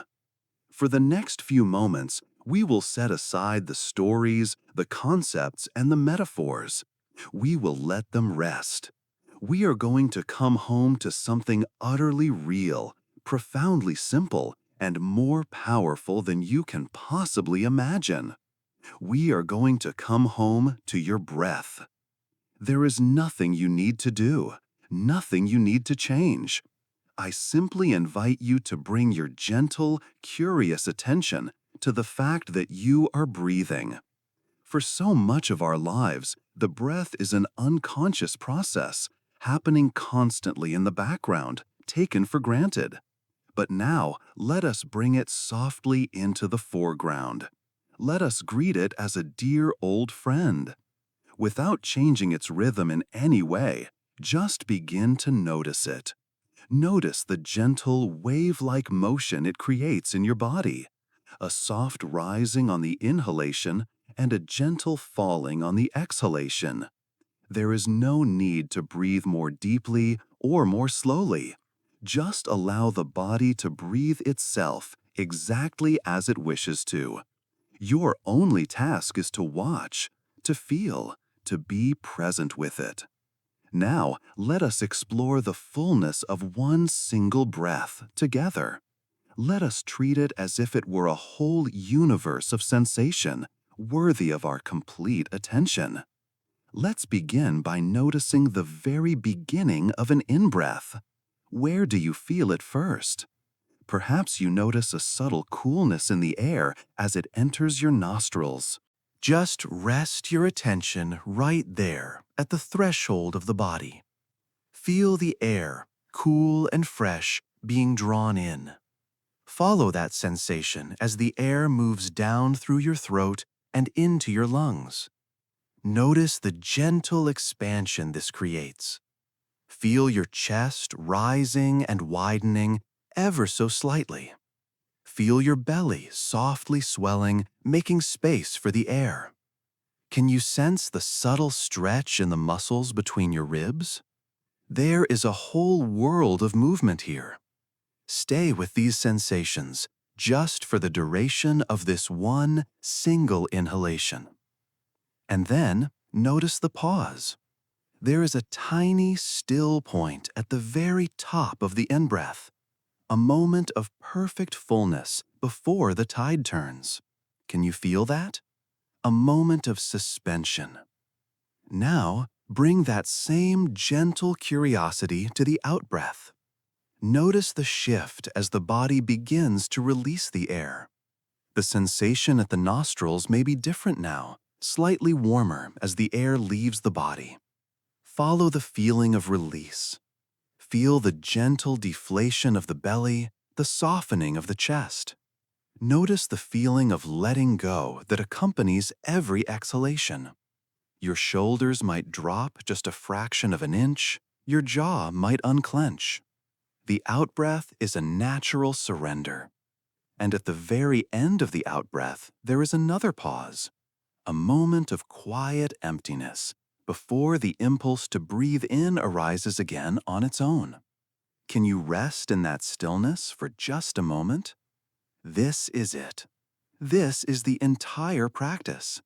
Inhalation, pause, exhalation, pause. A complete four-part symphony happening within you, moment after moment, day after day. Let's stay with this for a few more cycles. Simply feeling, not thinking about the breath, but feeling the raw physical sensations of it. The coolness, The warmth, the expansion, the contraction, the rising, the falling.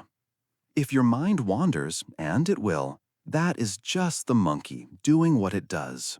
The moment you notice you have wandered, gently, kindly, without any criticism, just guide your attention back to the feeling of the next breath. Each time you return, you are succeeding. As you rest here, feeling this simple rhythm, let's consider what the breath truly is. It is not just air, it is life. The in-breath is a receiving of life, of nourishment, of oxygen that feeds every single cell in your body, supporting the very healing you are undergoing. With every inhalation, you are drawing in the energy of the universe. And the out-breath is a letting go, a release. You are not only releasing carbon dioxide, but you can imagine that you are also releasing tension, releasing old thoughts, releasing whatever no longer serves you. Breathing in, you receive. Breathing out, you let go. It is the most fundamental rhythm of existence. This breath is your most faithful anchor to the present moment. Your mind can travel to the past, filled with regret, or it can race into the future, filled with anxiety. But your breath is always, only, happening right now. It cannot breathe in the past. It cannot breathe in the future. It breathes only in this present moment. Therefore, whenever you feel lost in the chaotic chatter of the monkey mind, whenever you feel overwhelmed by pain or by fear, you have a refuge. You have a home base you can return to, always. Simply shift your attention from the storm of your thoughts to the simple, physical anchor of your breathing. Feel one in-breath. Feel one out-breath. This simple act is incredibly powerful. It brings you out of the frantic story in your head and back into the simple reality of your body, right here, right now. It calms your nervous system. It signals to your body that you are safe. You do not need to learn a complex technique. You do not need to achieve a special state. The profound peace of the present moment is as close as your very next breath. It is here, waiting for you. Rest in it. Feel the simple, quiet miracle of your own breathing, and let it be enough. Just this. Part 14, The Angry Samurai. Having found our anchor in the quiet, steady rhythm of the breath, we have cultivated a safe harbor within ourselves. From this place of relative calm, we now have the stability to explore some of the more turbulent weather patterns of the mind. We can look with courage upon the strong and sometimes frightening emotions that can sweep through us. Let us start with one of the most powerful, the sudden, hot storm of anger. There is a story of a fierce and famous samurai warrior. He was a man of high rank, accustomed to instant obedience and deep respect. He was proud, powerful, and known for his quick temper. One day, he strode into the temple of a renowned Zen master named Hakuin. The master was a small, unassuming old monk, radiating an aura of deep peace. The samurai, his hand resting on the hilt of his long, sharp sword, did not bow. He stood over the small monk, his voice booming through the quiet temple. "Old man," he demanded, "I want you to tell me about heaven and hell. Do such places truly exist? If they do, explain them to me now." He was arrogant, impatient, and looking for a fight. Master Hakuin looked up from his tea, his eyes seeming to dismiss the warrior completely. He replied with a voice full of scorn. "You? You ask me about heaven and hell?" he scoffed. "You are nothing but a brutish, clumsy oaf, a disgrace to the samurai class. Your master must be a fool to keep you in his service.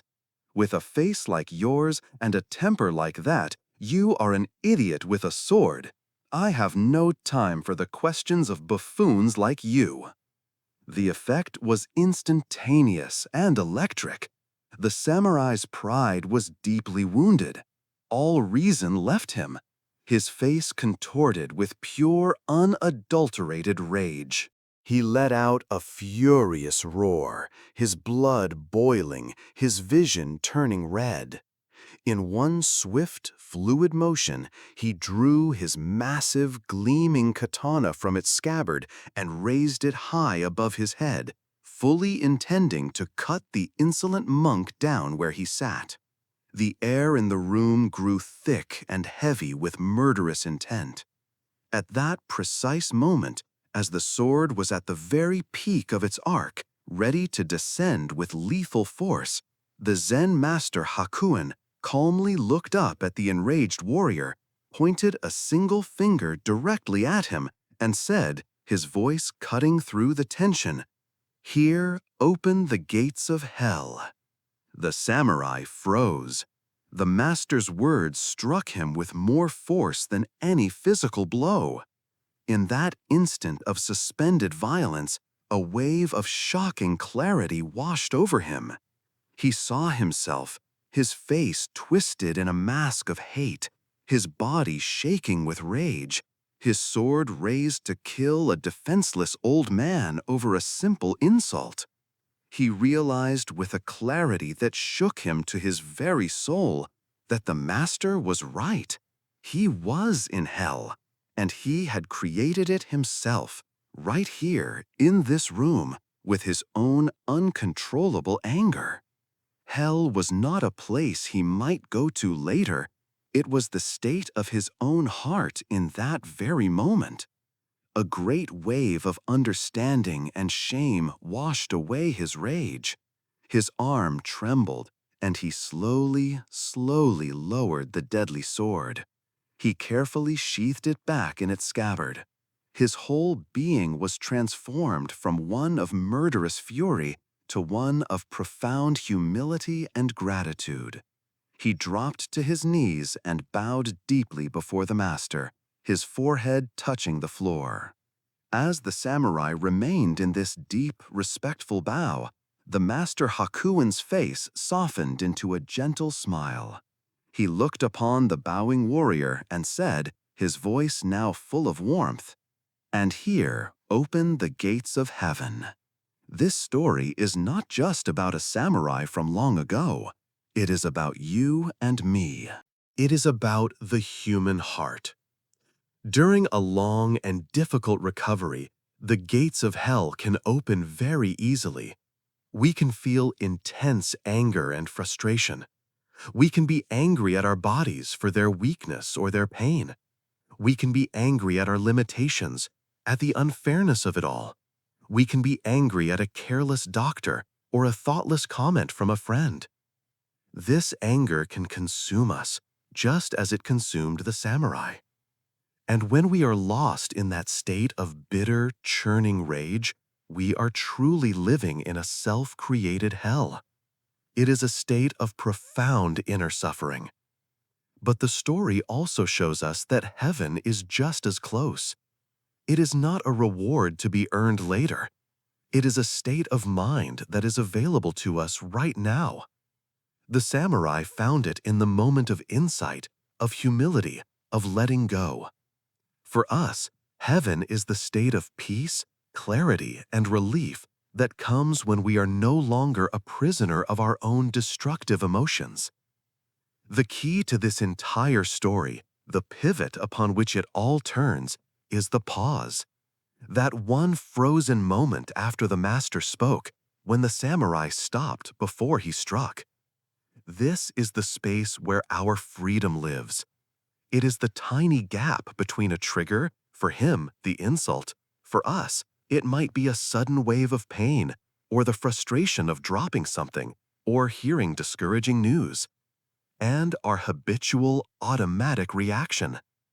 The practice, then, is to learn to find that pause.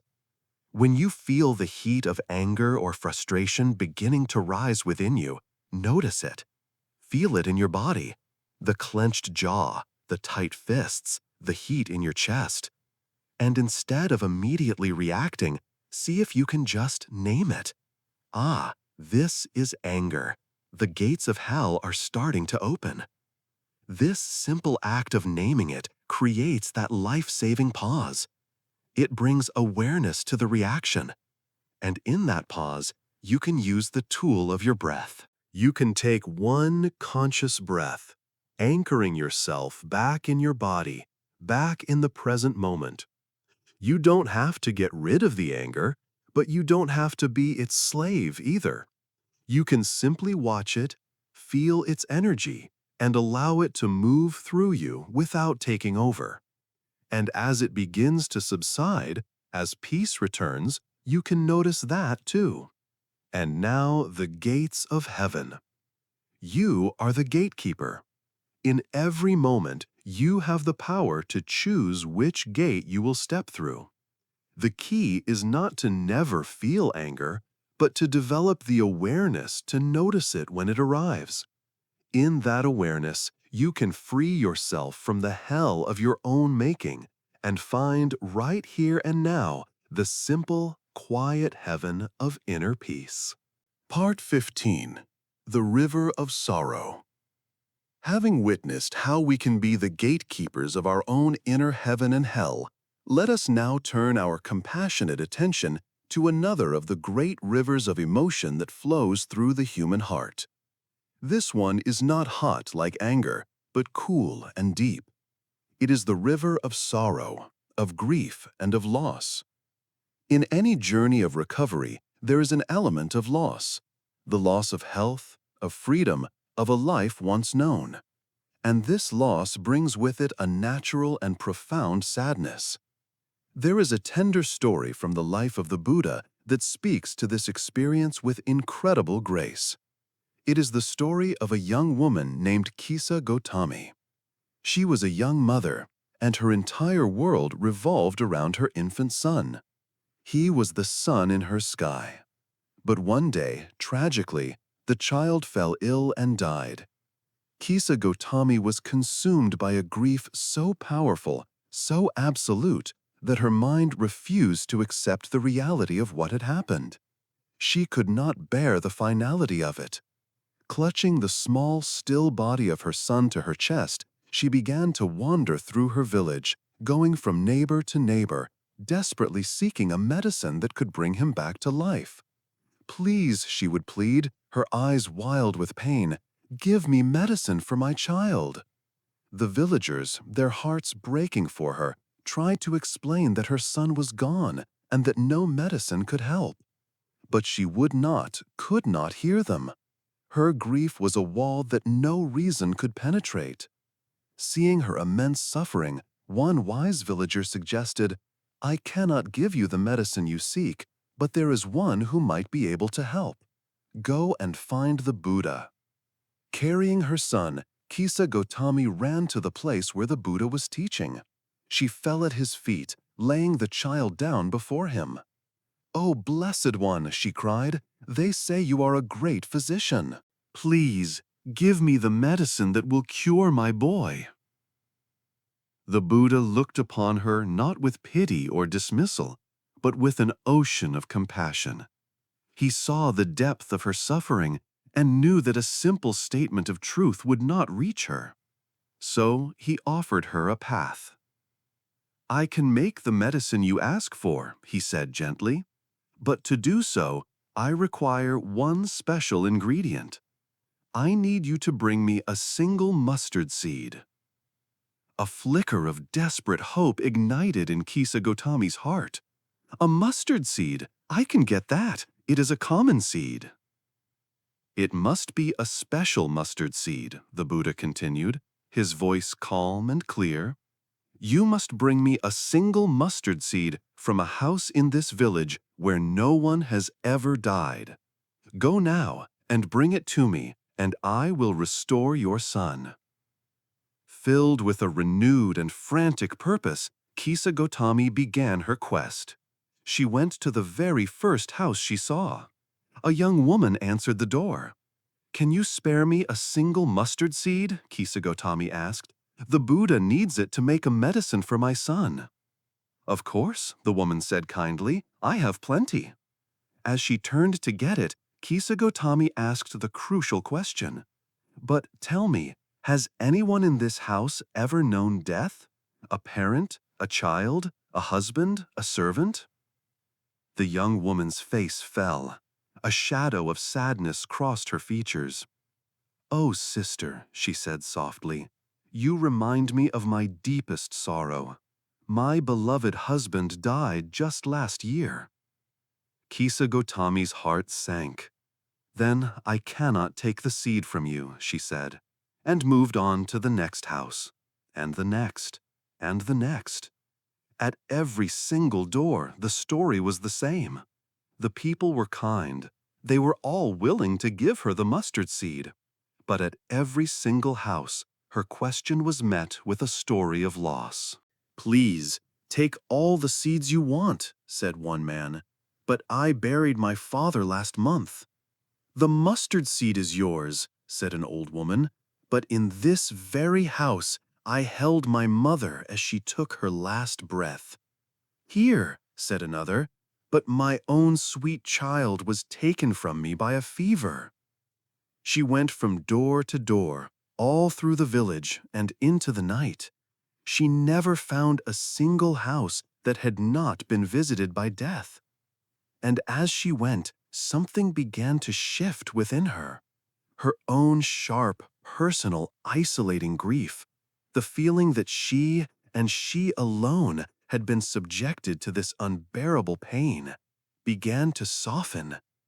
At every door, she was connecting with the sorrow of another. She saw that the river of grief that was flooding her own heart was part of a much larger ocean of human suffering. She was not alone. Every person she met was silently carrying their own losses. With this profound realization, her frantic desperation gave way to a deep, quiet acceptance. She understood the Buddha's compassionate lesson. She took the body of her son to the charnel ground and performed the funeral rites, her heart no longer fighting reality, but filled with a sober, tender understanding. She then returned to the Buddha, not with a mustard seed, but with a quiet and open heart. Your own suffering, whether it is the sorrow of physical loss, of pain, or of a life changed by illness, can feel just like Kisagotami's initial grief. It can feel intensely personal, isolating, and unfair. It can make you feel like you have been singled out by fate for this hardship. This feeling of being alone in your suffering is a huge part of the pain itself. But this story offers a profound comfort. It reminds us that while the specific details of our suffering are unique, the experience of pain, loss, and limitation is a universal thread woven through every human life. Every person you have ever met, every person you will ever meet, is carrying their own invisible sorrows. Every house has known loss. This does not diminish your own pain. Your pain is real and deserves to be honored. But realizing its universality can change its quality. It can transform it from a sharp, isolating agony into a softer, more compassionate sense of shared humanity. You are not an island. You are part of the mainland. Your sorrow connects you to the great family of all beings who have ever suffered. So, when you feel the coolness of sadness or grief rising within you, you can remember Kisagotami. You can gently hold your own sorrow, and at the same time, you can remember that in this very moment, millions of others around the world are also feeling pain. They are also afraid. They are also grieving. In that recognition, a sense of kinship can be born, a compassion that holds not only your own pain, but the pain of the world. And in that vast, compassionate space, you may find that you are not alone in the river of sorrow, but are being held by it and connected to all of life through its deep and quiet current. Part 16. Noticing without judging. Having opened our hearts to the great shared river of human experience, let us now bring that same quality of vast, gentle, and compassionate attention back home, into the intimate landscape of our own physical bodies. For a little while, we will once again set aside stories and concepts and embark on a simple journey of discovery, a practice of pure noticing. We are going to gently scan our awareness through the body, not to change anything, not to fix anything, but simply to become acquainted with the sensations that are present right here and now. Begin by bringing your awareness to the simple fact of your body resting here. Feel the points of contact between your body and the surface that supports it. Notice the weight of your head on the pillow, the pressure along your back and shoulders, the weight of your legs, and the feeling of your heels resting against the bed. There is no need to adjust or change anything. Simply allow your body to be held, to be supported. Let go of any effort to hold yourself up and surrender to the gentle pull of gravity. And now, let us begin our journey. I invite you to bring your full, gentle attention all the way down to your feet, and specifically to the toes of both feet. Without wiggling them or moving them, can you simply feel them from the inside? Bring your awareness into each toe. What sensations are present here? You might notice warmth or coolness. You might feel a tingling sensation or a feeling of pressure from a blanket. You might feel numbness, or perhaps you feel nothing at all. Whatever you find is perfectly okay. The absence of sensation is also a sensation worth noticing. Just be curious. Now, allow your awareness to expand, to fill the soles of your feet. Notice the arch, the ball of the foot. Again, just noticing. Is there a pulsing, a throbbing, a feeling of softness? Then bring your awareness to your heels, feeling the specific point of pressure where they make contact with the surface beneath them. Let your attention bathe your entire feet in a gentle, accepting light.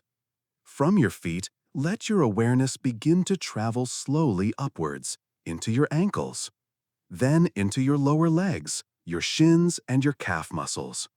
You are not thinking about your legs, you are feeling them directly. You are inhabiting them with your awareness, simply registering the raw data: pressure, warmth, coolness, tightness, softness, tingling, without needing to label it as good or bad. Continue this gentle journey upwards, allowing your awareness to flow into your knees, a complex joint with many sensations. Just feel whatever is there to be felt. And then move into the large muscles of your upper legs, your thighs, feeling their weight, their volume, their temperature. Now bring your attention to the area of your pelvis and your hips, your lower back, and your buttocks. This is an area where many of us hold tension or may experience chronic pain. The invitation here is to be especially gentle. If you encounter a strong sensation, like pain, see if you can approach it with curiosity rather than fear or resistance. Instead of the single, solid label of pain, can you notice its specific qualities? Is it a sharp sensation or a dull ache? Is it hot or cold? Does it throb or is it constant? See if you can just notice these qualities without the extra layer of the story that says, "I hate this, this is bad, when will it go away?" Just for now, can you simply be with the raw sensation itself, breathing into it with softness? Allow your awareness to continue its journey up into your abdomen. Notice the gentle, rhythmic movement here as the breath flows in and out, the soft rise and fall. Then move your attention into your chest, also feeling the subtle expansion and contraction with each breath. From the core of your body, let your awareness now flow down both of your arms simultaneously. Let it travel through your upper arms, your elbows, your forearms, and into your wrists and your hands. Bring a special focus into your hands. Feel the palms of your hands, the back of your hands. Bring your awareness into each finger and each thumb one by one. Are your hands warm or cool? Are they tingling? Are they soft and relaxed, or are they clenched? Whatever you find, just notice it, and then let it be. Now bring your awareness up into your shoulders and your neck, another area where tension often resides. See if you can soften your awareness as it moves through this area. You don't need to force the muscles to relax, just bring a kind, gentle attention to them. Notice what is present. Finally, allow your awareness to rest upon your head. Feel your scalp. Your forehead, is it furrowed or smooth? Feel the tiny muscles around your eyes. Feel your jaw. Is it tight or slack? Let your awareness fill your entire face, your entire head, with this same quality of gentle, non-judgmental noticing. And now, for a few final moments, see if you can feel your body as one whole, complete field of sensation. From the tips of your toes to the top of your head, feel the entire landscape of your body, alive with a constantly shifting pattern of sensations. Breathing in, feel the breath energizing this whole field. Breathing out, feel a sense of softening and release throughout this whole field. This practice is a profound act of kindness to yourself. You are changing your relationship with your body. You are learning to listen to it with open curiosity, rather than with judgment or fear. You are learning that you are not the sensations, but the calm, spacious awareness that can hold all the sensations. You are learning to be at peace with what is. Rest in this feeling of wholeness, this feeling of gentle, embodied presence. Part 17. The Stone Mind. Having re-inhabited our bodies with a gentle, non-judgmental awareness, let us now turn our attention to the relationship between our inner world and the world outside of us. We have explored how we can find peace within, but what about the constant stream of events and worries from the outside world that can so easily disturb that peace? There is a story of a young monk who went to his master, deeply troubled. "Master," he said, "I practice my breathing. I watch my thoughts. I try to be present. But my mind is still so easily disturbed. A harsh word from another, a piece of bad news from my family, the worries of the world, they all seem to shake my inner peace. How can I achieve a truly unshakable mind? A mind like a great mountain that is not moved by the wind?" The master, who was sitting on the temple porch, did not answer right away. He simply pointed to a large, heavy-looking boulder that sat in the middle of the temple's rock garden. It was a massive, gray stone, probably weighing several hundred pounds. The master then asked his student a seemingly strange question. "Tell me," he said, "is that large stone inside your mind or outside your mind?" The young monk, being a logical person, thought this was a rather foolish and simple-minded question from his famously wise teacher. "Master, with all due respect, that is an easy question," he replied. "The stone is obviously outside my mind. I am in here, and the stone is out there in the garden. It is a physical object, separate from me." The master looked at him, a deep and knowing glint in his eye. He leaned forward and asked, his voice quiet but piercing, "If the stone is truly outside your mind, then why do you let it feel so heavy to you?" Let that question sink into your awareness. If the stone is outside your mind, why does it feel so heavy? This story brilliantly illuminates a subtle and profound habit of the human mind. We are constantly picking up heavy stones from the outside world and carrying them around inside our own minds, feeling their immense weight as if it were our own. What are these stones? They are all the things that are happening outside of our own skin that we have absolutely no control over. Yet we allow them to become heavy internal burdens. The stone might be the anxiety of a loved one who is worried about your health. Their worry is their feeling. It is outside of you. But you pick it up and carry it as your own heavy burden of guilt or responsibility. The stone might be the financial stress that your illness is causing your family. The financial situation is an external reality, but the constant churning worry about it is the heavy stone you carry inside your mind. The stones can be even further away. A troubling news story on the television about a war or a natural disaster far away. A political disagreement you see online. The bad mood of a nurse or a visitor. These are all events and energies that are entirely outside of you. They are not your property. And yet, we mentally reach out, pick up these heavy boulders, and place them right in the center of our own consciousness. We ruminate on them. We feel anxious about them. We get angry about them. We let them weigh us down, crushing our own fragile peace. During a time of recovery, your energy is a precious, finite resource. Every ounce of it is needed for the sacred work of healing your own body and calming your own mind. And yet, so much of this precious energy can be squandered by carrying stones that do not belong to you. On top of the very real, very personal challenge of your own physical condition, you are adding the weight of the world's problems, your family's problems, and everyone else's problems.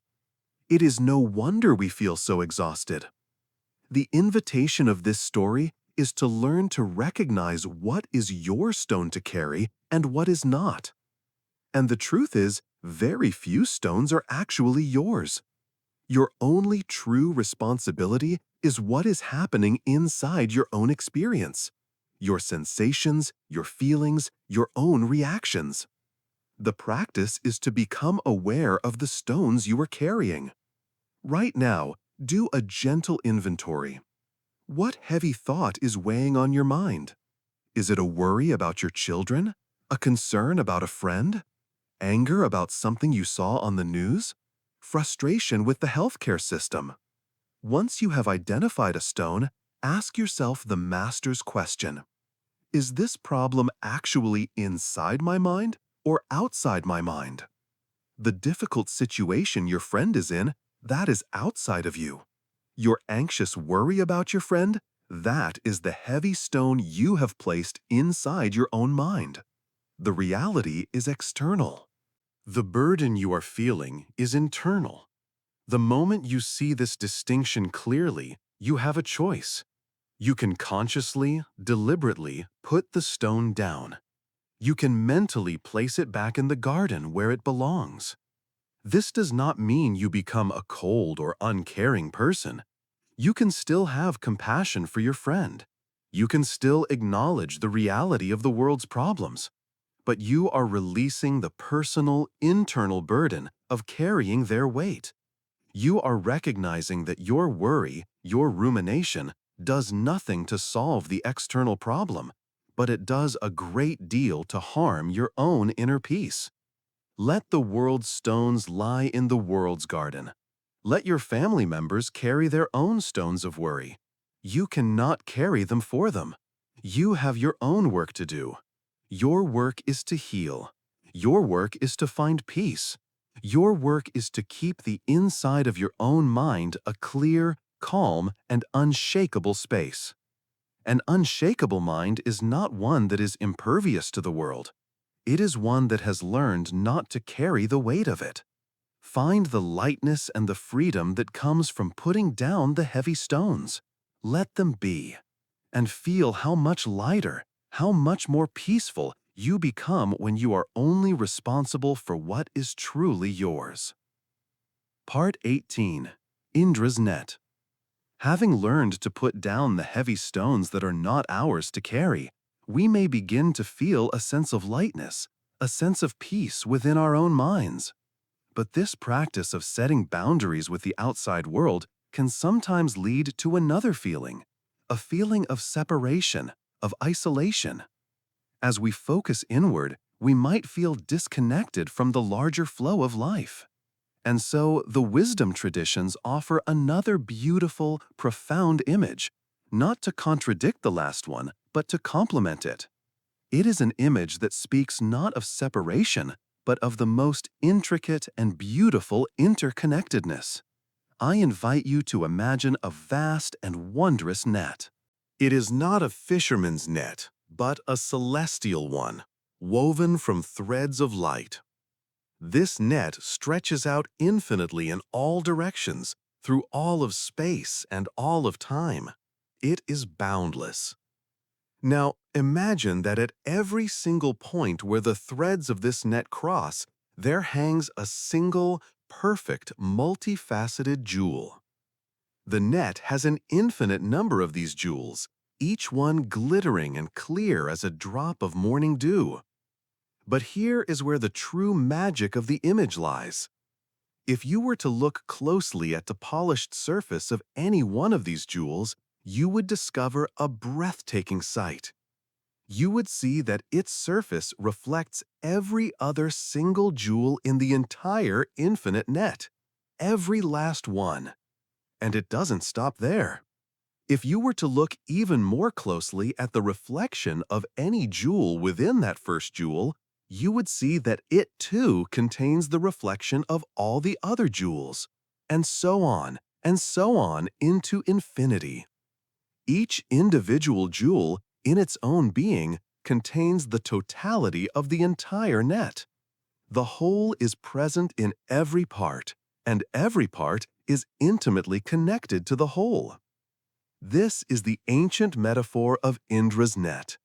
This is not just a beautiful piece of poetry, it is a description of the nature of reality. Each one of us, you, me, every person you have ever known, is a single, unique jewel in this vast cosmic net. And the feeling of being separate, of being a lonely, isolated jewel cut off from the rest, is a powerful illusion. It is perhaps the primary illusion that causes our suffering. During a time of illness or bedridden recovery, this illusion of separation can feel more real and more painful than ever. You are confined to a room, to a bed. You see the world going on without you. You feel disconnected from your work, from your friends, from your own healthy body. It is so easy to feel like a single, forgotten jewel, gathering dust in a corner while the rest of the net shimmers and dances without you. Loneliness can become a constant companion. The wisdom of Indra's net is a direct and powerful antidote to this feeling. It gently reminds you of a deeper truth. You are never and can never be separate. You are fundamentally and inextricably interconnected with all of life. Your very existence is a testament to this connection. You are a jewel, and the entire universe is reflected in you, and you are reflected in the entire universe. Let's make this real. Look at the simple things around you. The water you drink. It did not magically appear in your glass. It is connected to the rain, the clouds, the rivers, the vast network of pipes, the person who filled the glass for you. Drinking that water connects your jewel to the entire water cycle of the planet. The food you eat. It connects you to the earth it grew in, to the sun and rain that nourished it, to the farmer who planted the seed, to the driver who transported it, to the person who lovingly prepared it for you. All of their energy, all of that life is reflected in your jewel as you eat. The medicine you may be taking. Think of the web of connection there. It connects you to the mind of the scientist who had the first spark of an idea, to the lab technicians who tested it, the factory workers who manufactured it, the pharmacist who dispensed it, the nurse who administers it.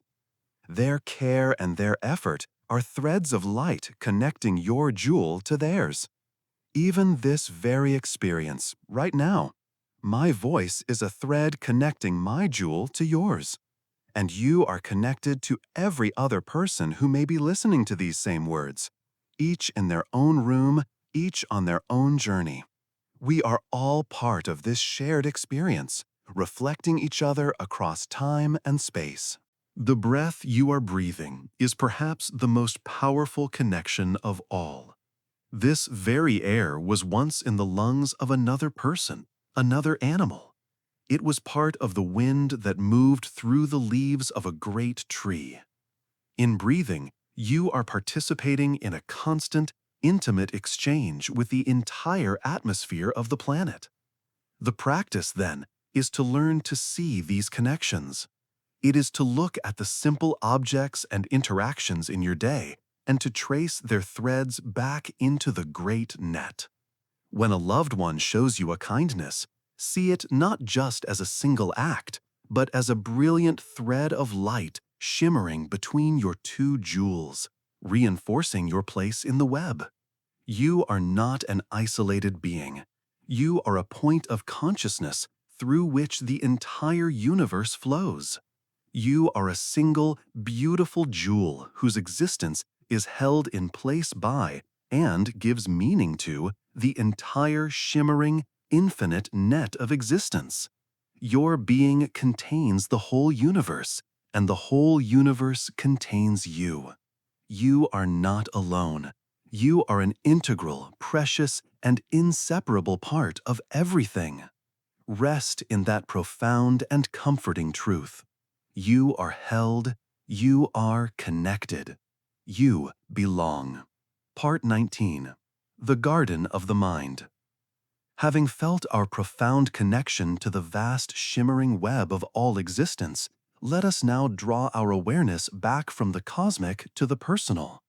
Let us return to our own individual jewel, this inner world of our mind and heart.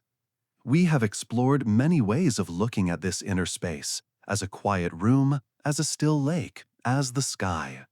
Now, let us use another ancient and powerful metaphor, one that gives us a gentle sense of agency and creativity. Let us imagine for a time that our mind is a garden. Picture in your awareness a plot of rich, fertile earth. This is your mind. The soil itself is neutral, full of potential. It holds no preference. It will grow whatever seeds fall upon it. If the seeds of thorny weeds are planted, it will grow a tangled, painful thicket. If the seeds of beautiful flowers or nourishing vegetables are planted, it will grow a place of beauty and sustenance. The potential for both beauty and chaos exists within this fertile ground. Now, imagine that every single thought that enters your awareness is a seed. Thoughts of fear, of anxiety, of resentment, of self-pity, these are the seeds of weeds. They are hardy, they spread quickly, and if left untended, they can choke out all the light. Thoughts of peace, of gratitude, of compassion, of hope, of kindness. These are the seeds of flowers. They are the seeds of nourishment. And you, in this metaphor, are the gardener. You are the tender of this sacred and private plot of land that is your own consciousness. You are not a passive bystander helplessly watching what grows. You are the one with the ability to cultivate it. For many of us, our minds are like untended gardens. We have never been taught how to be a good gardener. We let the winds of circumstance blow whatever seeds they will into our minds, and we unconsciously water whatever happens to land there. During a time of illness and recovery, the winds can blow especially hard, carrying with them a constant barrage of weed seeds. The seed of, "What if I never get better?" lands, and we water it with our focused attention until it grows into a massive, thorny bush of anxiety. The seed of, "This is so unfair," lands, and we water it with our rumination until it becomes a bitter, tangled vine of resentment. Soon, the entire garden can feel like an overgrown, painful, and unwelcoming place. Now here is the most important part of this teaching. The job of the gardener is not to build a giant wall around the garden to prevent any weed seeds from ever getting in. This is impossible. The winds will always blow.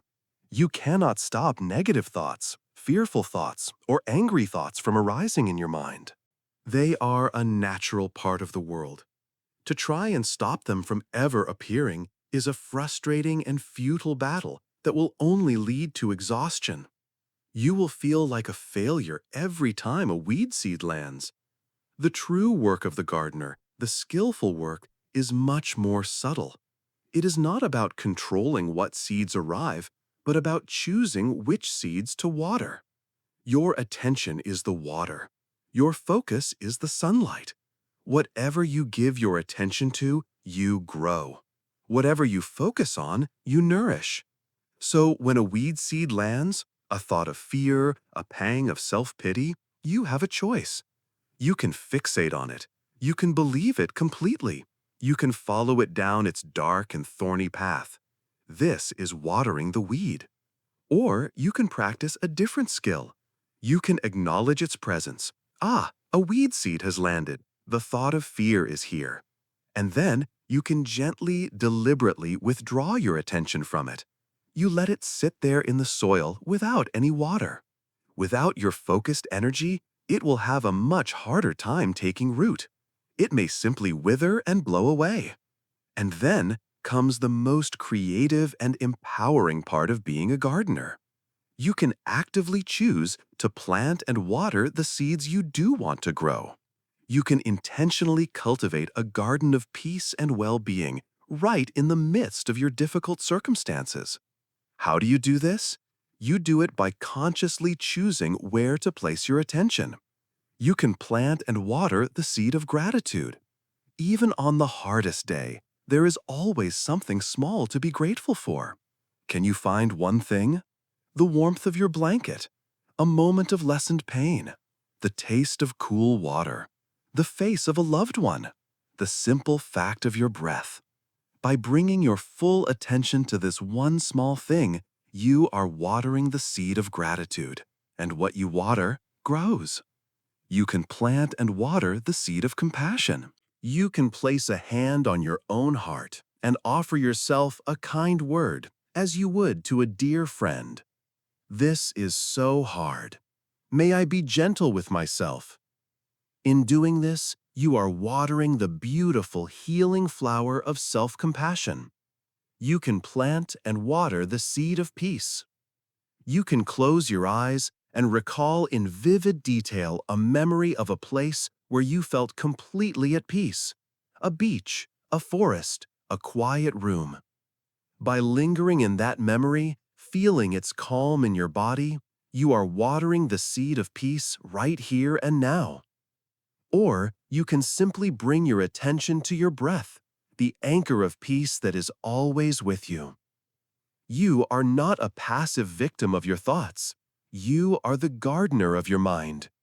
While you cannot control the wind, you have the profound power to choose what you cultivate. It is a practice, one that requires patience and consistency. At first, your garden may seem overrun with weeds, but every time you consciously withdraw your attention from a negative thought and place it on a positive one, you are tending your garden. You are pulling one small weed and watering one small flower. Over time, with gentle, consistent effort, you can transform the entire landscape of your inner world. You can cultivate a garden so full of beautiful, resilient flowers of peace, gratitude, and compassion that when the inevitable weed seeds do blow in, they have a much harder time finding any light or any soil in which to grow. So pick up your watering can of attention and begin to tend your beautiful, precious garden. Part 20. The Simplicity of Walking, Even When You Can't. Having learned to see our minds as gardens that we can lovingly and intentionally cultivate, let us now simplify even further. We often think that spiritual practice or finding inner peace must be something complex, something that requires special postures, special places, or special abilities. But one of the most profound Zen teachings reveals that the deepest practice is found in the heart of our ordinary, everyday life. There is a story of a student who approached a great Zen master. The student was full of questions about deep philosophical concepts and advanced meditative states. Finally, he asked the master, "Master, can you please tell me what is the secret to your practice? What is the essence of your Zen?" The master looked at the eager student and replied with utter simplicity. "My practice is this," he said. "When I am hungry, I eat. When I am tired, I sleep." The student was taken aback and a little disappointed. This sounded far too simple, too ordinary. "But master," he protested, "isn't that what everybody does? Everyone eats when they are hungry and sleeps when they are tired. How is that a special practice? How is that Zen?" The master smiled gently. "No," he said, "it is not the same. When most people eat, they are not really eating. They are thinking of 1,000 other things. Their minds are filled with their worries, their business plans, their regrets about yesterday. They do not truly taste their food. Their body is eating, but their mind is somewhere else completely. When most people try to sleep, they are not really sleeping. They are lost in restless dreams, their minds still churning over the day's events, planning for tomorrow. Their body is lying down, but their mind is still running." He paused, then continued, "But when I eat, I just eat. My whole being is engaged in the act of eating. I taste every mouthful. When I am hungry, I eat, and when I am tired, I just sleep. My mind and body rest together. That is the whole of my practice." This story cuts right to the heart of what it means to be present. It highlights the profound gap between simply doing an activity and being fully present for it. And for most of us, most of the time, our minds are somewhere else. We live in a state of constant division. Our body is here, but our mind is in the past or the future. Now, for someone who is confined to a bed, some traditional forms of mindfulness practice, like walking meditation, can seem impossible, and hearing about them can even feel discouraging. But this story reveals that the practice was never about the walking itself. It was always about the quality of attention brought to the walking. The secret is not in the action, but in the presence. Therefore, this most profound practice is available to every single person, at every moment, regardless of their physical abilities. You do not have to be able to walk to practice walking meditation. Your walk is whatever you are doing in this moment, when you do it with your whole being. So let us explore what this means for you, right here, right now. The next time you take a drink of water, you can practice. As you reach for the glass, you can notice the feeling of your arm moving. You can feel the coolness and the smoothness of the glass in your hand. You can see the light reflecting on the water's surface. As you bring it to your lips, you can feel that sensation. And as you drink, you can follow the feeling of the cool liquid as it passes your lips, enters your mouth, and travels down your throat. For those few seconds, the entire universe can shrink down to this one simple, sacred act. When I drink, I just drink. That is a practice as deep as any meditation. When a loved one comes into your room to speak with you, you can practice.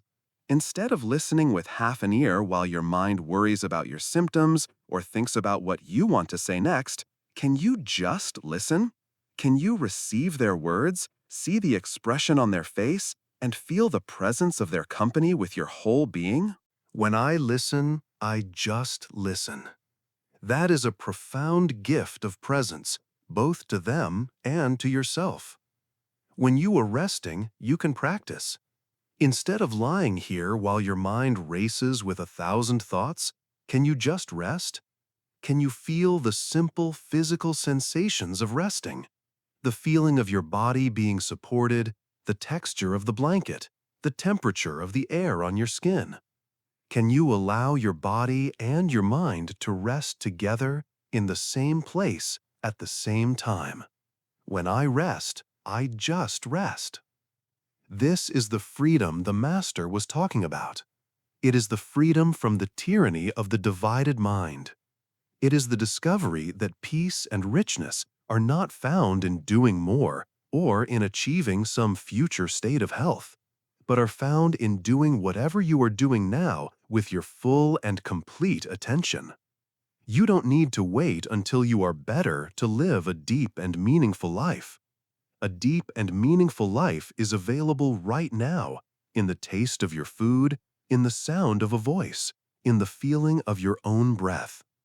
Zen is not found in the extraordinary. It is found by bringing an extraordinary quality of attention to the ordinary. Your life, right now, exactly as it is your Zen practice. It is your walk, so walk it with your whole heart. Part 21. The Teardrop of Gratitude. Having discovered the profound peace that lies hidden in the simplest acts of our daily lives, let us now explore a gentle but powerful emotion that often arises from this state of presence. It is a quiet warmth that can bloom even in the most difficult and barren soils of our experience. It is the healing power of gratitude. Let me share a story with you, a fable about a man who had lived a very hard and selfish life. He was a thief, a man whose heart had grown cold and stony through years of bitterness and causing harm to others. He was trapped in a deep inner hell of his own making, full of regret and anger. One night, a figure appeared to him in a dream, a being of light who told him, "Your torment can end. You can be saved from this suffering, but only if you can perform one single, genuinely good and selfless act." The man awoke with a start. One good act? That seemed easy. He was determined to save himself. The next day, he saw a beggar on the street. With a flourish, he tossed a gold coin into the beggar's cup. But as he walked away, he felt a sense of pride, of superiority. He realized his act was not selfless. It was tainted by his desire to feel good about himself. He had not freed himself. He tried again. He saw a merchant whose cart was stuck in the mud. He helped push the cart free, straining with all his might. But as the merchant thanked him, the man found himself waiting for a reward, for some form of payment. Again, the act was not pure. It was transactional. For weeks, he tried and failed.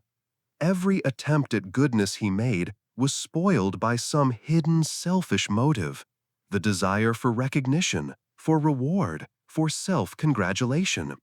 He despaired, believing his heart was too hard, too cold to ever perform a truly selfless act. He felt his damnation was sealed. One day, walking through a field lost in his misery, he was about to place his foot down when he noticed a tiny spider directly in his path. He was about to crush it without a second thought, but in that split second, something stopped him. For no reason he could name, with no one watching, and with nothing to gain, a flicker of simple compassion arose in him. He remembered the fragility of all life. He altered his step, carefully placing his foot beside the tiny creature, allowing it to continue on its way. He thought nothing more of it and continued on his path of despair. Some time later, the story goes, he found himself in a truly desperate place, having fallen into a deep, dark abyss, the very embodiment of his inner hell. There was no way out, only darkness and suffering. As he gave up all hope, he saw something descending from the sky above. It was a single, slender, silvery thread shimmering in the gloom. It was the thread from the tiny spider he had saved. Hope surged in his heart. He grabbed onto the fragile thread and began to climb. It seemed impossibly thin, yet it held his weight. Hand over hand, he climbed out of the darkness, pulled upwards by this one tiny act of unthinking kindness. As he finally pulled himself into the soft light of a new dawn, he looked at his hands, at the world around him, and a single tear, the first he had shed in years, welled up in his eye and traced a path through the dirt on his cheek. It was not a tear of sadness or of fear. It was a tear of pure, overwhelming gratitude. Gratitude for the spider, for the fragile thread, for the impossible second chance. And in that single, genuine tear of gratitude, his hardened heart finally broke open, and he was free. During a long illness, it is easy to feel like that hardened man, trapped in an inner hell of pain, frustration, and despair. We can feel cut off from goodness, from light, from hope. And we often think that to feel better, we need a grand gesture of salvation. We need the cure. We need a sudden, miraculous return to our old life. We are waiting for a thick, strong rope to be thrown down to us. But this story teaches us that salvation, peace, and freedom often come not as a thick rope, but as a single, slender spider's thread. And that thread is gratitude. It is the practice of noticing the tiny, fragile threads of goodness that are always, always present, even on the darkest days. The practice of gratitude is like the man sparing the spider. It is the conscious choice to notice and appreciate the small things without needing a grand reason. It is a gentle turning of the mind from what is wrong to what is right, however small. Can you find a spider's thread of gratitude right now? Perhaps it is the simple comfort of your bed, the way the light, even in a dim room, creates patterns on the wall, the taste of cool water on your tongue, the silence between sounds. These are all threads. Can you find gratitude for your own body, even a body that is in pain and causing you trouble? Can you find one part of it that is not in pain and offer a silent thank you to it? Can you feel gratitude for your heart, which continues to beat its faithful rhythm without any command from you? For your lungs that continue to draw in the breath of life? These are powerful, life-sustaining threads. Gratitude is not about pretending you are not in pain or forcing yourself to feel happy. It is not a denial of suffering. It is a conscious choice to also notice the good. Sometimes, like for the man in the story, gratitude is a very quiet, tender, and even tearful emotion. It is the soft thank you whispered in the heart for the small things that hold us, the small threads that keep us connected to life. You do not need a miracle to find your way out of the darkness.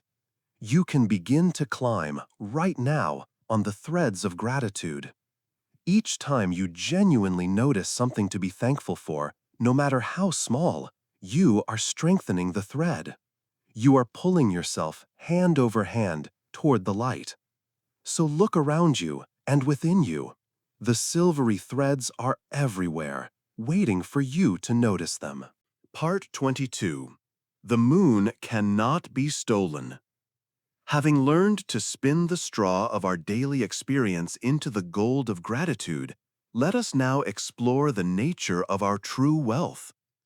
In a world that so often measures wealth by what we have, what we can do, and what we own, there is a deeper treasure, one that no circumstance, no thief, and no illness can ever take from you. There was a Zen master named Ryokan, who was beloved for his gentle spirit and his radical simplicity. He lived alone in a tiny, dilapidated hut at the foot of a mountain. He owned almost nothing: a single bowl to eat from, a simple robe to wear, and a few books. He lived in what the world would call extreme poverty, yet he was known to be a person of immense joy and contentment. One evening, a thief broke into his small hut. The thief had heard that Ryokan was a respected monk and assumed that he might have some hidden savings or valuable donations from his followers. He crept into the dark hut and began to rummage around, searching for something to steal. He searched everywhere, but to his growing frustration and bewilderment, he found absolutely nothing of value. No money, no statues of gold, no fine silks, only poverty. Ryokan, who had been pretending to be asleep, opened his eyes and saw the thief in the moonlight that streamed through the doorway. He felt no anger, no fear. Instead, his heart was filled with a deep sense of pity for this man. "You have come all this long way up the mountain," Ryokan said, his voice soft and kind. "You shouldn't have to leave empty-handed." The thief, startled and confused, froze where he was. Ryokan sat up and took off the simple, worn robe he was wearing, his only possession of any real note. He held it out to the thief. "It is not much," he said, "but please take this as a gift." The thief was completely dumbfounded. He had never encountered such a reaction. In his confusion, he snatched the robe from the master's hands and then fled out the door and into the night. Ryokan was now left sitting naked in his cold, empty hut. He did not feel poor. He did not feel robbed. He looked out the open door at the brilliant full moon that was flooding the mountain landscape with its serene silver light. He sighed a deep, contented sigh and thought to himself, "Poor fellow, I wish I could have given him this beautiful moon." Let that image fill your awareness. The master, having given away his last material possession, feels not a sense of loss, but a sense of richness because he still possesses the moon. On your own journey of recovery, it can often feel as though a thief has broken into your life. This thief, the illness, the injury, the condition, can be ruthless. It may have stolen many things from you. It may have stolen your mobility, your physical strength, your independence. It may have stolen your job, your hobbies, your ability to travel. It may have stolen your sense of certainty about the future, your unthinking ease in the world. These are your clothes, the possessions of your life that you valued, and it is natural and right to grieve their loss. It can feel like you have been robbed, left impoverished and with nothing. But the story of Ryokan points to a profound truth. There is something the thief can never, ever steal. There is a treasure that remains, untouched and luminous, no matter what has been taken from you. This is your beautiful moon. What is this moon? It is your essential nature. It is your consciousness.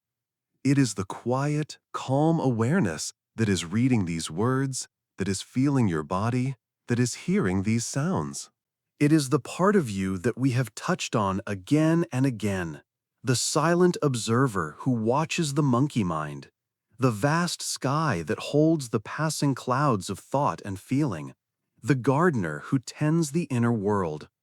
This core of your being, this simple, pure awareness, is not located in your legs or your job or your health.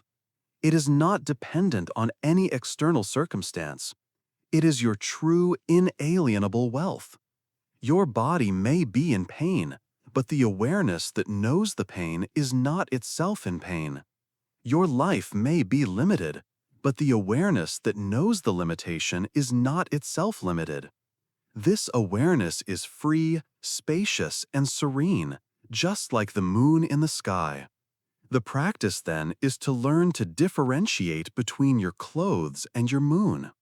It is to acknowledge the grief for the clothes that have been stolen, yes, but also to remember to gaze at the moon that remains. You can practice this right now. Acknowledge a loss. My strength has been taken from me. That is a piece of clothing. It is a real loss. Now, can you also feel the part of you that is aware of this loss? The quiet, steady presence that is simply witnessing this thought, this feeling?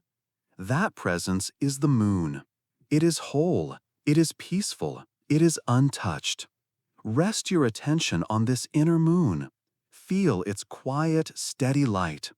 It is the source of all true peace and contentment. It is the treasure that was yours before the thief of illness arrived, and it will be yours long after. When you feel impoverished by your circumstances, remember Ryakan.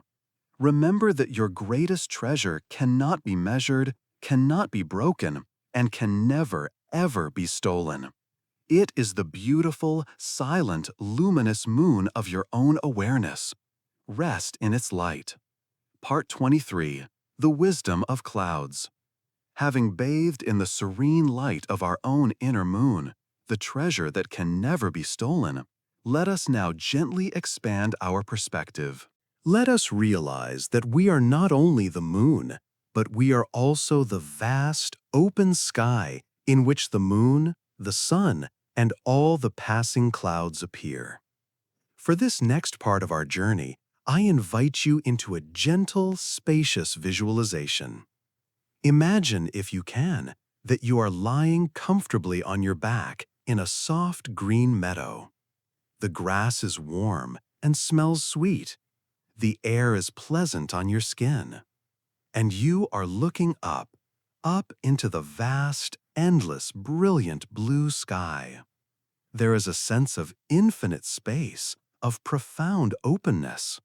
There are no walls, no ceiling, just a boundless expanse of blue. Feel the peace of this great open space. This is your awareness.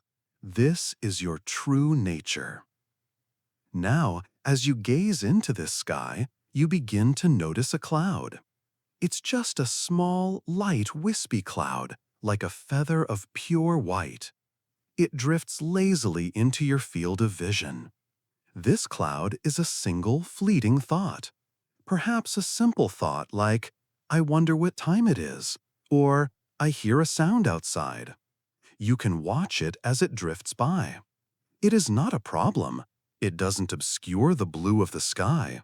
It simply floats through, and then it is gone. The sky remains. Then another cloud appears. This one is larger, a big, puffy white cloud, the kind that children like to find shapes in. Perhaps it looks like an animal or a face. This cloud is a more substantial thought, or a daydream, or a pleasant memory. It is interesting to look at. We might be tempted to follow it, to get lost in its shape and its story. But it too is just a cloud. It moves at its own pace across the vastness of the sky. It is not the sky itself. And eventually, it too will drift out of view, revealing the same clear blue sky that was always there behind it. Now you see a different kind of cloud forming on the horizon. It is darker, heavier. It is a storm cloud. As it moves closer, it seems to grow, to fill more and more of the sky. Its colors are bruised purples and dark grays. It carries with it a feeling of heaviness, of intensity. This storm cloud represents a difficult thought, a painful emotion, or a strong physical sensation. It could be a wave of anxiety about the future. It could be a surge of deep sadness.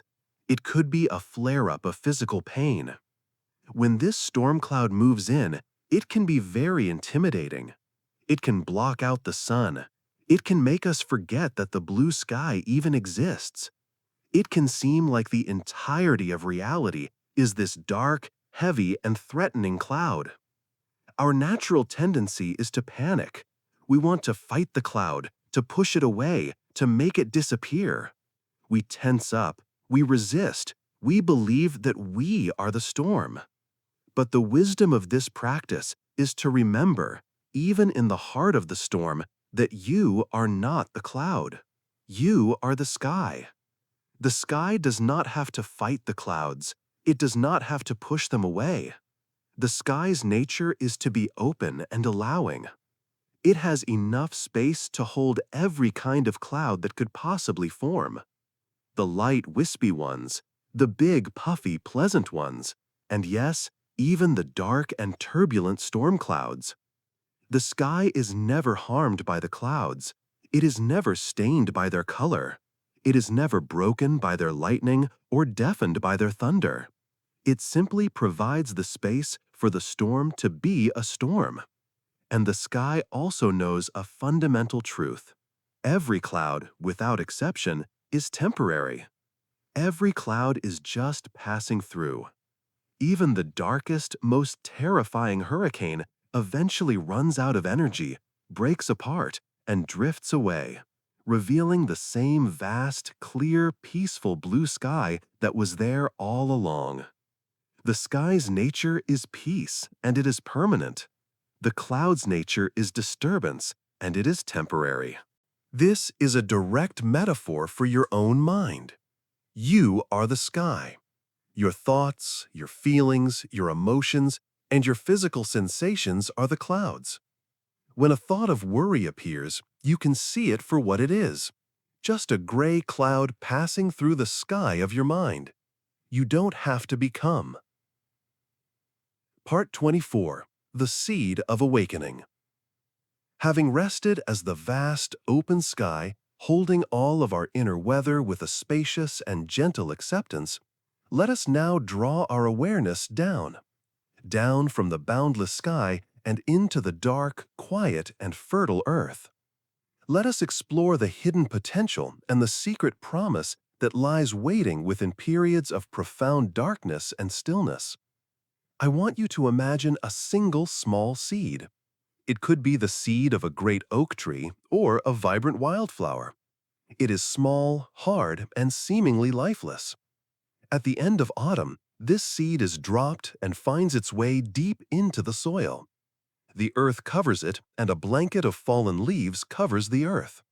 It is now buried in a world of complete and total darkness. As the days grow shorter and the long, cold winter sets in, the seed waits. It is alone, it is confined. The weight of the earth is heavy upon it. From its limited perspective, this could feel like an ending. It could feel like a tomb. It might feel forgotten, abandoned, with no purpose and no hope. Day after day, week after week, nothing seems to be happening. There is only the cold, the pressure, and the unceasing darkness. The world of light and warmth and movement seems like a distant, impossible dream. But while it may seem to the seed that nothing is happening, we, with our wider perspective, know the truth. We know that this period of darkness and stillness is not an end. It is an absolutely essential beginning. This darkness is not a prison. It is a womb. In the quiet and the stillness, protected from the harshness of the outer world, the seed is undergoing a profound and miraculous transformation. It is drawing sustenance from the rich soil around it. It is gathering its latent energy. Its hard outer shell is softening, preparing to release the life that is curled up inside. This fallow period is not empty. It is a time of deep, silent, and powerful preparation. Then, as the winter begins to lose its grip and the first hints of spring warm the soil, something stirs within the seed. A tiny, vital impulse, an undeniable call to life awakens. A tiny, pale root begins to push its way downwards, anchoring the seed, seeking a deeper hold. And then, another impulse pushes a tender, green sprout upwards, seeking a light it has never seen, but instinctively knows is there. The journey upwards is not easy. The sprout must push its way through the heavy, resistant soil. It must navigate around stones. It is a struggle, but it is a struggle driven by an unstoppable life force. And then, one day, it happens. The tiny sprout breaks through the surface of the earth. It emerges from the darkness into the warmth and the glorious light of the sun for the very first time. And from there, nourished by both the deep roots it grew in the darkness and the new light it has found, It continues to grow into the magnificent flower or the strong tree it was always destined to become. Its entire future, its entire blossoming, was made possible only by that long, dark, quiet, and seemingly empty period of germination. Now let us bring this metaphor into our own hearts. Your current experience, this period of recovery, can feel very much like being that seed, buried deep in the dark earth. Your world may have shrunk to the size of a single room. You may feel confined, alone, and in the dark. It can be so easy to look at the stillness, the lack of external progress, and believe that nothing is happening. It can feel like an ending, a long, cold winter of the soul. But this story invites you to hold a different perspective. What if this period of forced stillness is not an empty, wasted time? What if it is your own sacred time of germination? What if this darkness is not a punishment, but a profound and necessary preparation? Just as the seed was doing its most important work when it seemed most dormant, perhaps you are too. In this quiet, you are giving your body the precious opportunity to do its deep, silent work of mending and healing. Stripped of your usual activities and distractions, you are also giving your spirit the chance to put down new, deeper roots. Roots of patience as you learn to wait. Roots of compassion as you learn to be kind to your own suffering. Roots of wisdom as you learn what is truly important in your life. The great temptation is to fight the darkness, to struggle against the stillness, to despair that nothing is happening. But the wisdom of the seed is to trust the process. The seed does not need to consciously try to grow. It simply surrenders to the conditions it is in, trusting the innate intelligence of life to do its work. Can you trust this fallow period in your own life? Can you see this time not as a prison, but as a protective, fertile womb? Can you rest in the darkness, knowing that you are gathering strength, that you are undergoing a profound, unseen transformation? You are not stuck. You are not forgotten. You are germinating. You are preparing for a new kind of growth, a new blossoming into a version of yourself that is wiser, more compassionate, and more deeply rooted than before. And this new life would not be possible without this very period of quiet, patient, and courageous waiting. Rest in the darkness. Trust the process. Have faith in the seed of awakening that lies dormant within you, waiting for its own perfect time to reach for the sun. Part 25. Closing. Cultivating inner calm. And so our long journey together through these quiet, timeless stories now comes to a soft and gentle close. We have wandered together through gardens of resilient bamboo, floated on the still, misty lakes of the mind, and sat with masters of old. We have traveled from the darkness of the earth to the vastness of the sky. We have listened, and in that listening, we have created a space for peace to take root. Let us now gather the wisdom we have found, like smooth, beautiful stones collected from a riverbed. They are yours to keep. Remember the little wounded bird and the profound healing that can be found in simply surrendering to the safety of the present moment, allowing yourself to be cared for. Remember the wisdom of the bamboo, and know that your true strength lies not in rigid resistance, but in your ability to be flexible, to bend with the winds of life without breaking. Remember the empty boat and the freedom that comes when you stop wasting your precious energy on blame and anger, recognizing that so much of what bumps into you is impersonal. Remember the overflowing teacup, and give yourself permission again and again to empty your mind of its worries and analysis, creating a quiet space for peace to enter.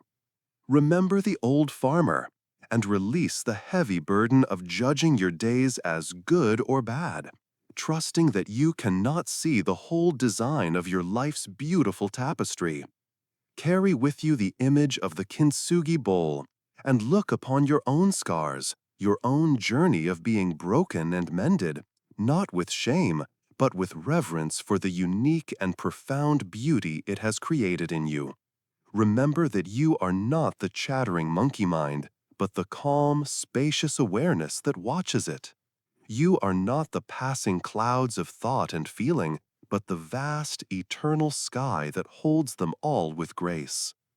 When you feel small and alone, remember the shimmering jewels of Indra's net and know that you are an integral and precious part of the entire cosmos, connected in ways you cannot even imagine.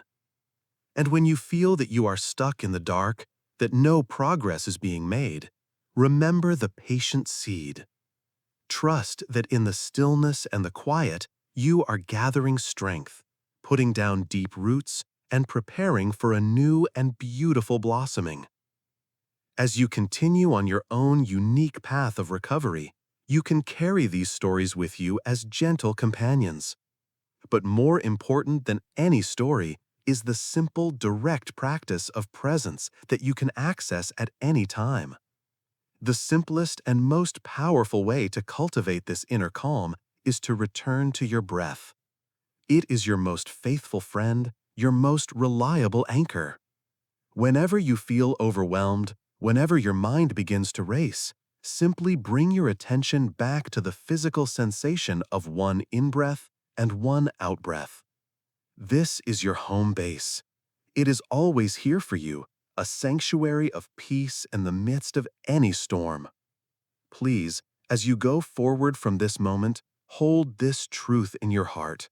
You are not alone on this journey.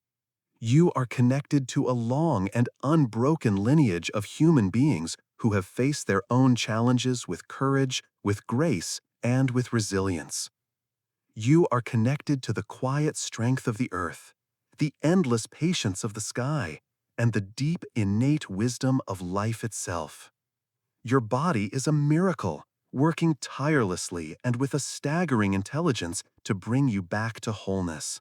Trust it, be kind to it, listen to its quiet whispers, and above all, be patient with yourself. Healing is not a race. It is not a problem to be solved or a war to be won. It is a slow, sacred, and often mysterious unfolding. Allow it its own pace, its own rhythm. May you find deep and lasting comfort in the quiet moments. May you discover an unexpected strength in your vulnerability. And may you carry a quiet, unshakable calm in the very center of your being, today and all the days to come. Rest now. Rest deeply. All is well.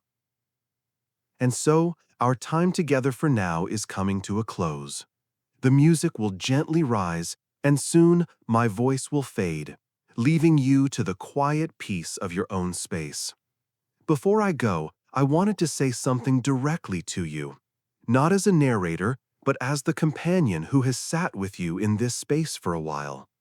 I want you to know that I see you. I see the quiet courage you carry in every hour of every day. The outside world may not see it, they may only see someone resting, but I know that facing uncertainty, pain, and the long hours of waiting takes a tremendous and profound strength. That strength is in you right now. The stories and ideas we've shared are not just abstract lessons anymore. They are yours now. They are tools in your heart. When your mind feels like a restless monkey, you know how to smile and watch it. When you feel the weight of a worry, you know that you can gently set that glass of water down. And most importantly, you have yourself. Do one last thing with me. Gently place a hand on your own heart. Feel the gentle warmth from your own touch. Feel that steady, faithful rhythm beneath your palm. That is the master. That is the kindness. That is the moon that can never be stolen. That comfort and strength isn't far away. It's right here, in your own touch. Whenever you feel alone or afraid, you can return to this. This is home. I am leaving you now, but I leave you in the very best of hands, your own. Trust that warmth. Trust that rhythm. Trust the resilience that has brought you this far. Thank you for sharing this space and time with me. May you rest deeply. May you heal gently. And may you be held in a profound and loving peace. Be well, my friend. Be peaceful.